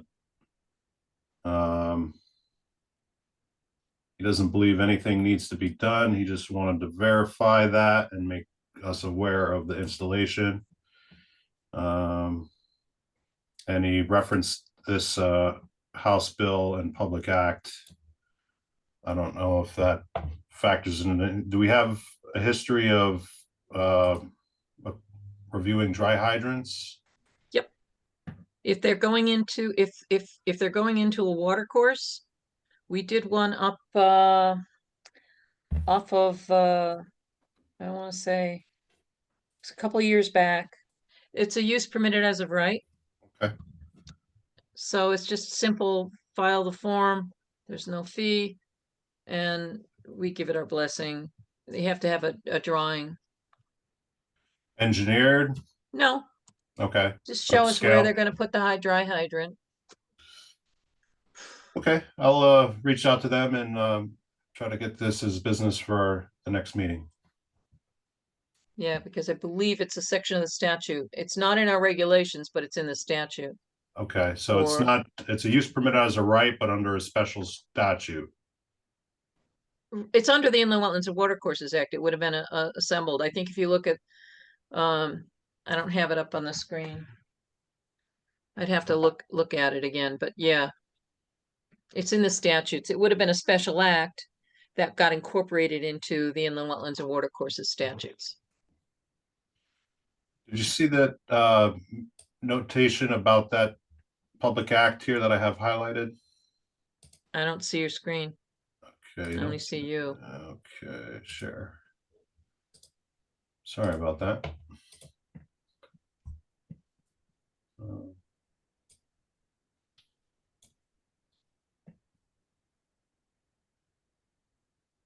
I haven't read the public act. He said it, he received it along with his documentation, I think, for that grant.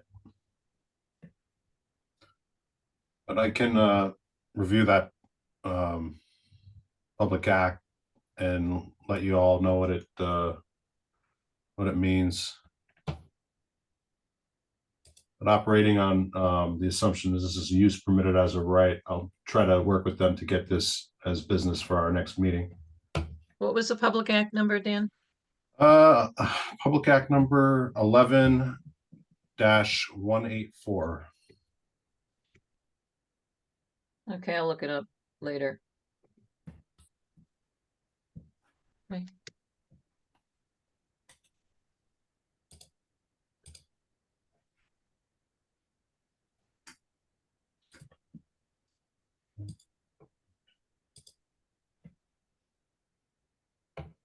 So aside from those items from the state and local agencies, I've got some of these nonprofits and associations are having annual conferences and trainings.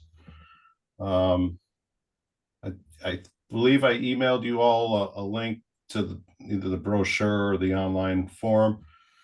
We've got the Connecticut Association of Wetland Scientists. That is a Wednesday conference. I believe it's the first Wednesday in March 5th. That was a good one. I think I went to the last year's. We've got Connecticut Land Conservation Council's annual conference, which is on March 22nd. That's in person at Wesleyan. And then on the same day is a long webinar for the Connecticut Bar Association Land Use Law. This is the 8-hour-long Zoom meeting with a few hundred people on it with the $60 thick book. Some of you might have done that a couple of years ago. I'm kind of balancing which one I want to try to get to. I really don't want to do the 8-hour webinar. But the material, at minimum, I'm going to be ordering the material. That book was the reference book for the Casio training. So there's more, it's a valuable reference on our shelf and gets drawn on for some of the other trainings that I have to do. But if anybody's interested in attending one of those, we can move stuff around to make that work. Our budget, as you'll see in a couple items later, is kind of thin in some lines, but I think we can manage to send somebody somewhere if you're interested, and I can always pull my training from the office budget. So By the way, Dan, yep. Dan, I looked up Public Act 11-184, and it reads under section, the uses permitted as of right and non-regulated uses. It's under section B. The following operations and uses shall be permitted as non-regulated uses in wetlands and watercourses, provided they do not disturb the natural indigenous character of the wetland or watercourse by the removal or deposition, material alteration, or obstruction of water flow or pollution of wetland or watercourse. Item 3, the installation of a dry hydrant by or under the authority of a municipal fire department, provided such dry hydrant is only used for firefighting purposes and there is no alternative access to a public water supply. For the purposes of this section, dry hydrant means a non-pressurized pipe system that A, is readily accessible to fire department apparatus from approximate public road, and B, provides for the withdrawal of water by suction to such fire department apparatus, and C, is permanently installed into an existing lake, pond, or stream that is a dependable source of water. That's what they were authorized. So it is a non-regulated use, provided they do not alter the natural indigenous character of the wetland or watercourse. So they should use the same form that we've been seeing tonight for maintenance and enjoyment of residential homes. But under this, it would be as a non-regulated use, and we'd have to find that there is not that they're not disturbing the natural indigenous character of the wetland or watercourse. So it's still our call to make. That's correct. But for the most part, these do not cause a problem. Yep. So jurisdictional ruling, okay. Yes, yep.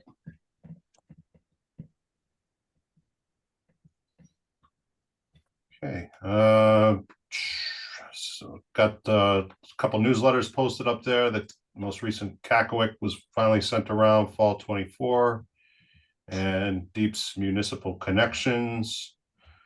I have our budget up there if anybody wants to look at it, and then I also have a copy of what was submitted to the Finance Department, and also in that request, I included the costs of our trainings and how they've increased and whether or not we're members of certain organizations. Related to this, I had asked to get Adobe Acrobat. They immediately let me buy that. And then going forward, that will be the subscription will be paid out of the software line for the land use office. But thank you for the push to get Adobe. When you're putting together this many amount of documents, you need all the efficiency you can. When we're using free online tools, they're very limited in their function and how many times you can use them. Adobe, you can just rotate it, combine it, shrink it, and without having to kind of search around for a free thing you haven't used yet. But our January budget, you can see that we're going through notices. We've only got maybe one conference attendance left in that line, but we do have a little bit of unspent money still.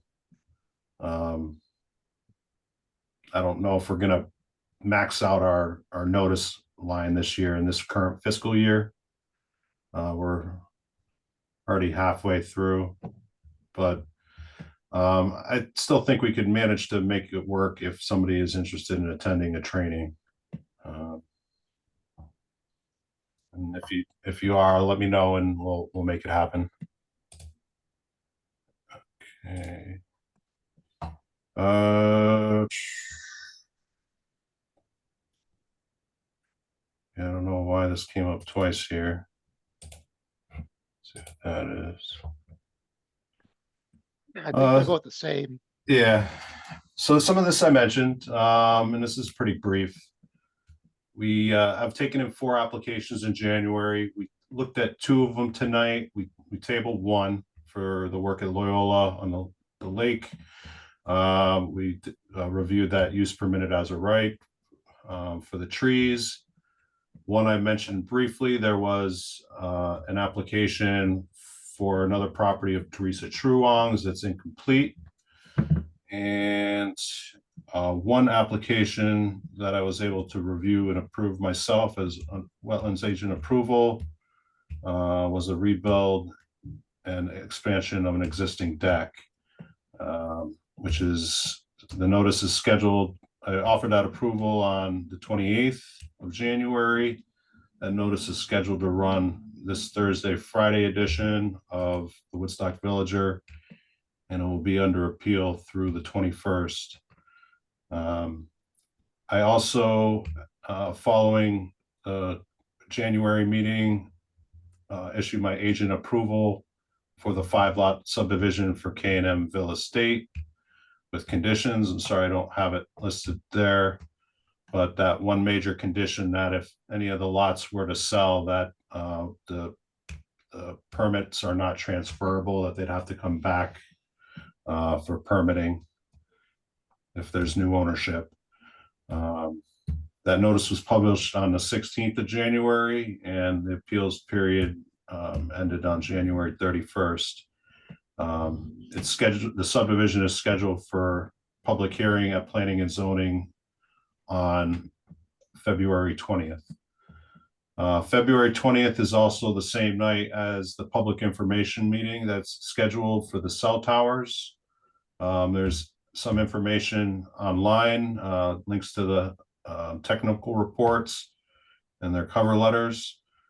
I have comments from Bill and Marla so far. And I've been, asking for comments from the other commissions that I work with.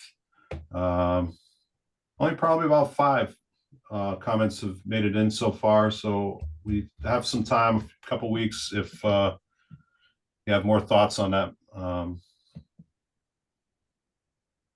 And I believe the first selectman has proposed to the applicant an alternate location for the transfer station. But I don't know any more about it besides in concept. So Dan, I submitted my comments as a citizen, not as a member of the commission, Okay. in hopes that that would get transmitted along. And I also identified the transfer station as being a possible cell tower site so that they would have coverage for Roslyn Park and the golf course, which the proposal on 169 doesn't do that. And I think it would be of real benefit to the town to have the cell tower on the town's property where the town might be able to get the rental money for it, as well as provide that coverage to Roseland Park. Because all the work they're doing down there, it's going to get more and more usage. And I think having cell tower access for that area is important. Yeah, absolutely. I think when I was reading through the technical reports and then the state statute about this, I saw that language that said that the municipality can propose alternate locations, including municipal property. And I very quickly had the same realizations that you just mentioned, and I see this as a potential opportunity, and I'm glad that the conversation is helping support that.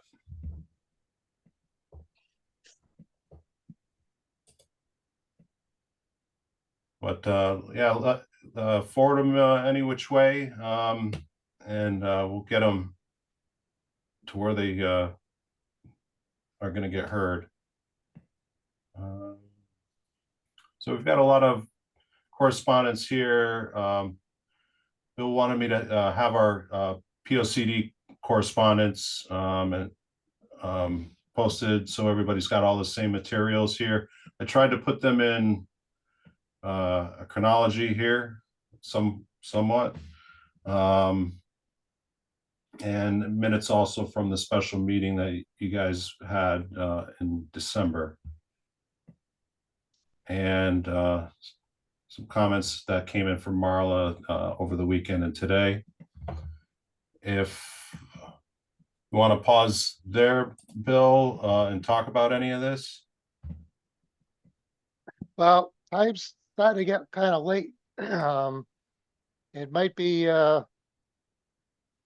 good for me to meet with Marla or somebody else and just bang out which of these things we might have, consider to have value or partial value, and which things we just want to move on from.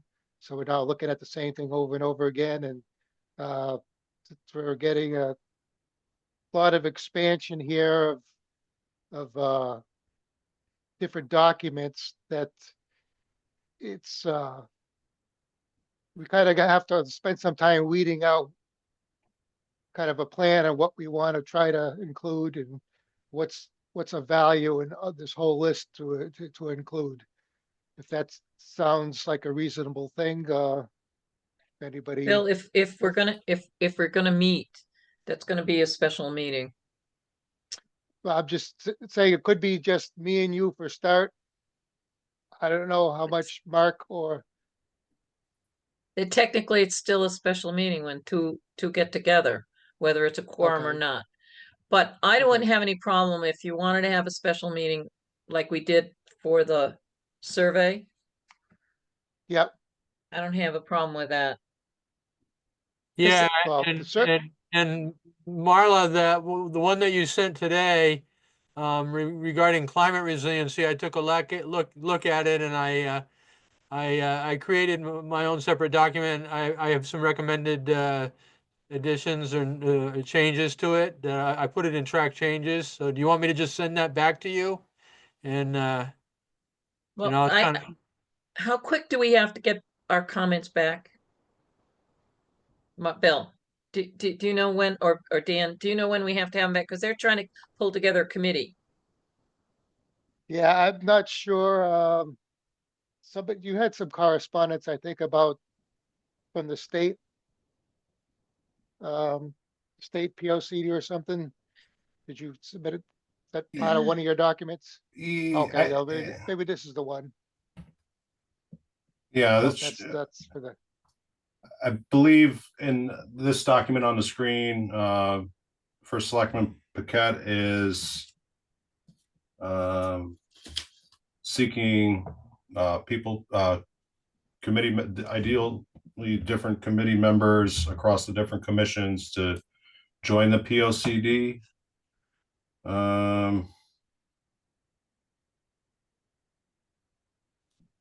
Yeah, I know we've Well, you know what? So I'm thinking, Mark, if you want to send the thing with the track changes, that's fine. yeah, Because that kind of isn't just for wetlands. That was kind of like an overview of trying to, I don't know how they're going to organize the new POCD because of the changes in the state one. right. And I don't know if they've actually requested their waiver yet, you know, Right. for the extension, which you've recommended. And I think that's important because I think that'll take a little of the pressure off. Yeah, And I also, I've been doing some research on the GIS system we have, and I'm not done with that research yet. So there are some things that rather than having it in the plan of conservation development, all the maps, maybe it should be in the GIS and just have it reference the GIS. So I don't, I'm not sure where we're supposed to go because I don't know who's going to be on that committee. Now, I stopped by the selectman's office and said, I don't know what a commitment of time this is going to be. I don't have any problem committing my time for wetland stuff and water resource stuff, but I don't know if I have the time to commit to everybody else, you know, whatever this committee is going to be. And I don't know who they've got coming up for that. So I don't know if it would be useful to have another special meeting because they're not ready to rock and roll for a while yet, right, even. right. So I'd be willing after, you know, like in a couple of weeks, maybe have a special meeting just to meet at town hall and hammer out what the scope of the work is we want to have included. Yeah. Yeah, the end of year was still pretty hectic for me, but now I've got some time, so I was going to start reviewing some of your, bills and your submittals, and seeing if I had any recommendations to that. And then I started on the climate resiliency one because it was, I thought that was pretty applicable. So, when you talked about the flooding, that's definitely a, wetlands and water courses issue. Well, As well as also, climate resiliency, yeah. Yeah, and also kind of like what we're talking about tonight about the cross culverts and what the sizing was supposed to be. I Right. mean, to me, we've got to look at some of that, and I think that's part of what the plan, what our goal should be in the future. But um, I think it would be helpful if we met in person. Yeah. Okay, So well, why don't we set something up in a couple of weeks, Bill, and that'll give me some, that'll give me some time to review more of Marla's documents and your documents, Yep. and then we can have a really productive meeting. okay, a couple comments about though. If you look on the agenda page there with all the things, Governor Lamont announces 2025 legislature proposal. If you've looked at that, that's all the same stuff we're talking about, because that's all about climate resiliency and that he's proposing to get the legislature to take seriously and look at that. Yeah. So that's one thing. The other thing I found out recently, because somebody from a land trust in Bethany was asking for help, is the word resilient is getting thrown around a lot, and there's a lot of overlap. So if you try to look for a resilient GIS system, first place you might find it is from FEMA. But the Nature Conservancy has their own, I don't know if it's a licensed version or a customization, but is a mapping thing, GIS mapping that's also has the word resilience in it. So just being able to enumerate where our documents are coming from and where we're talking about is going to be important.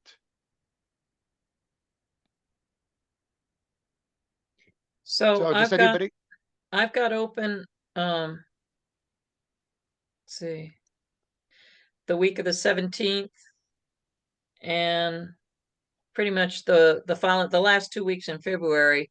After that, I've got some construction work going on at home, so my time's going to be limited. So if we do something in the latter 2 weeks of February, that would be fine with me. Is there a day that would work better for anybody? Nope, doesn't matter to me. 17th is President's Day. Well, then This is town the hall one would of be the, closed, wouldn't it be? yeah, Yeah. and this is the one of the rare years that I actually get it off. You want to try for like 18th, 19th, The or the tw- following, 25th? or the 25th, yep. That's good. Any one of those are fine with me. So if Dan can get a room for us, Either the 18th, 19th, or 25th. yep. Yeah, Yep. that'd be good. And let me take a look at the special meeting notice, the agenda, before you publish it. Okay. All right. Yeah, the last time that we met for POCD, just to clarify, the survey I considered preparation work to start to enumerate what actually we wanted, the directions we wanted to go and what kind of things we wanted to do.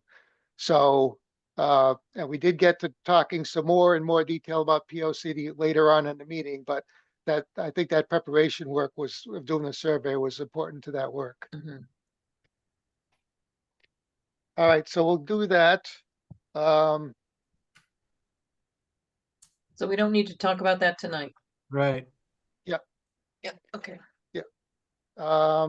Let me try to look at my agenda here and see what else I want to. Well, we missed election of officers. Well, we could That do was- that now.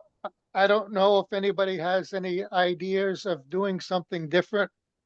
My recollection is the February meeting is the meeting we do that, but I could be wrong. Does anybody remember that?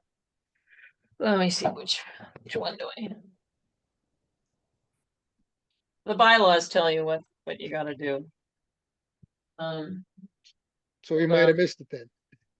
No, it's either February or March or April. Okay. I think it's February. Yeah, and usually we're supposed to look at the bylaws, review them, but we can do that next month. There's no critical thing on that. Let me just see, meeting administrative docs, bylaws. Election of officers. Yeah. February, yep.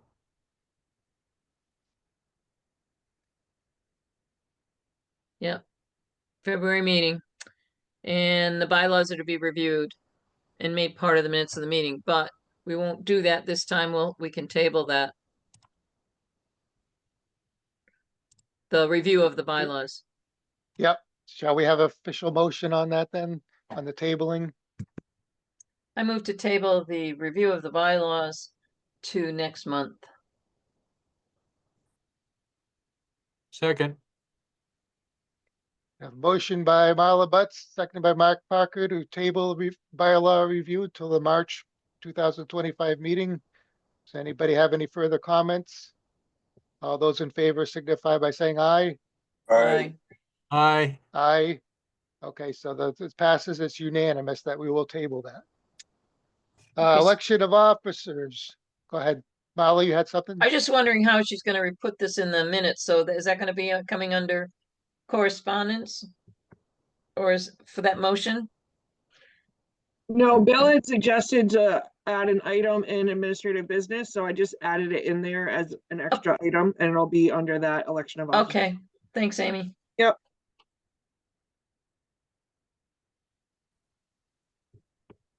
Sorry, sorry, Bill. Go ahead.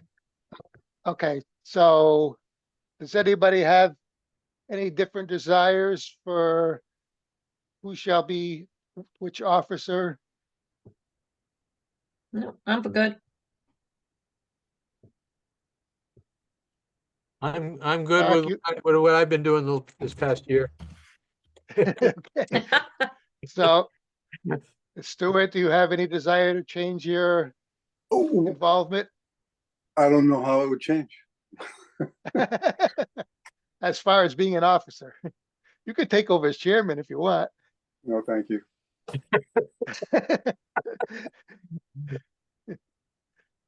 All right, so shall we have a motion for the slate of officers? If everybody's willing to stay in their positions? I move I that. am willing. Go ahead. No, I just say I'm willing to stay in as chairman for the time being. And I'll stay as secretary. Yep. Whatever that means.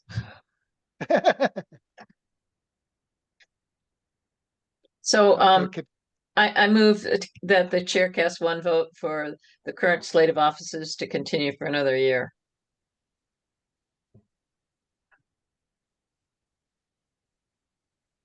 do we need a second? Do we have a second? Oh, second, Okay, and have a motion by Marla Butts, seconded by Mark Parker for the chairman to cast one vote for slate of officers. All those in favor signify by saying aye. aye. Aye. Aye. Aye. Okay, that's unanimous. It passes, and the chairman, as Bill Rowinski, will make the vote for the slate of officers. It'd be William Rowinski for chairman, Mark Parker for vice chairman, and Marla Butts for secretary. And I will vote in favor of that motion. I vote in favor of that slate of officers. Okay. Now that's done. Do we have anything else we want to look at on the in the agenda? I just wanted to make mention that I sent an updated roster around. Marla pointed out it's time for an update to update Yep. the terms, membership, like such as Stu became a full member from previously he was an alternate, updated some contact information, just cleaned that up. I also cleaned up the resources page on our website. When I put this together here, it was based on something that Marla put together in Thompson, full of good information. Sometimes links change over time though, so a bunch of the links needed a refresh. And I added some other things and other agencies related to the work that this commission does. If anybody sees anything that is missing, that would be a great resource for this page. Let me know and I could get that added to this. And I think that's all I had off the top of my head, but I'd be happy to take any questions now or, when they come to you. I do have an issue that I want to raise, which is item G, the town's GIS and website. If we're done with everything else. Yep, go ahead. Okay, I would like to screen share. I actually created a map that, let's see if I can do this. Yep. Okay. All right. Can you see that? Yes. Yep. Okay. So the map on the left is the one that comes from our town's GIS. That is not the wetland soils map that Connecticut Environmental Conditions Online has. That one's off, that is on the right. And what they've posted on that website, on our website, is the National Wetlands Inventory, which they don't use the same definition. So I'm in the process now of researching what towns use the same system that we do. ArcGIS, I think it's called. And what I'm finding is that out of the 169 towns, I've gotten through about, I don't know, 155 to find out who their web server is for their GIS. Some don't even have GIS, but the company that produces this, they do not use the same layers in every town. So for example, Mansfield uses the same company that we do, but they have the correct soils map on it. But there are a number of other towns that use the same company that we use, and they're using the same National Wetlands Inventory as their wetlands map. So I'm got a copy of the contract that we have with the webs company. And one of the things that I wanted, if you notice, take a look. Can you see my arrow? Yes. Can you? Yep. Okay. Little mouser, yeah. Okay. So if you look at the aerial where we were Solaire, Yep. I've got Yep. okay, look at the wetlands next to Solaire. Now, Solaire's pond is over here. There's no wetlands on our map. Right. The National Wetlands Inventory doesn't show the same amount of wetlands as we have. We have more wetlands by soils than they have by ecological types. Right. So I really don't want the National Wetlands Inventory on our website. It's misleading to the public. But I want to take a look and see what the contract says, because other towns, some towns have the National Wetlands Inventory. Some of them got it right. Some of them got it changed. And I'm not sure how because I don't think it should cost the town any money. They just got the wrong map up. And I don't know how we got it, but other towns have it wrong too. So we're not the only ones. Anyways, I just wanted to give you that heads up because when I come back to the next meeting, if I haven't figured out what, hopefully I'll figure it out, what we should be asking for specifically and whether or not we should be paying a cost, the town should be paying a cost for that. Marla, I'll forward you the contract. I have it up in my email. I have a copy. Okay. Let me see, make sure it's the same one you got. My contract is dated, it's done by Jay Swan, and it's dated June 13th, 2022. June 13th, 2022. Do you have looks like a 13 or 14 page manual that goes along with it? Yeah, it's got the internet services proposal for the town of Woodstock. Yeah, that's the one. Yep. That's what I want to look at, and then I'll come back to the commission after I've researched that a little better to see whether or not, but we really need to get it changed because it's really misleading the public. Dan took some of the language out on the Planning and Zoning Commission page where they were talking about you could look at you designated wetlands and floodplains. Well, you can't look at, they're not designated and they're not flood, there's no floodplains on the GIS system. So he took that language away off of the Planning and Zoning Commission's webpage that talks about the GIS, but we got to get it changed. Otherwise, the public's going to get misled on this. So if you guys don't have any problem with me doing this, I'll bring it back to next meeting as to what No, I've go ahead. uncovered. Go right ahead.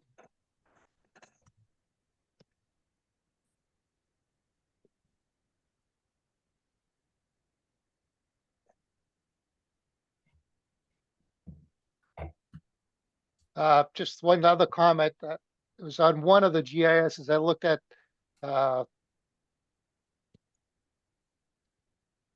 Is it biodiversity or something like that? And all there was on the map was a big circle.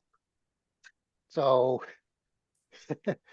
yeah, there's something there. You're gonna have to go find it, which is obviously, if you really want to enumerate it, you have to do, but it's kind of not really helpful to say, yeah, there's something in this general area. So anyways, are we ready to move along? Let me stop sharing. Yep. Here we go. So move on to citizens' comments. Jose, you still there? Nope, I think he's gone. I was hoping he had a comment. All right, since we don't appear to have any citizens for comments, I would entertain a motion to adjourn.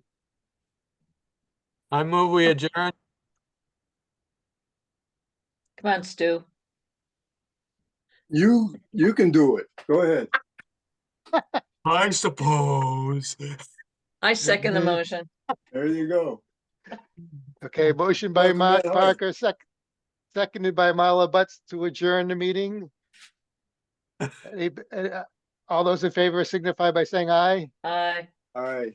Aye. Aye. The meeting is adjourned Congratulations, you at guys. 9:31 PM. What was that, Stuart? Congratulations. Congratulations. This is one of the shorter meetings we've had in a while. Yeah. Yep. Bye-bye. Still late. Good night. Have a good one, Good night. Thank everybody. you, Amy. Thank you, too. Amy. Thank you, Dan. Have a good one. Yep, you too.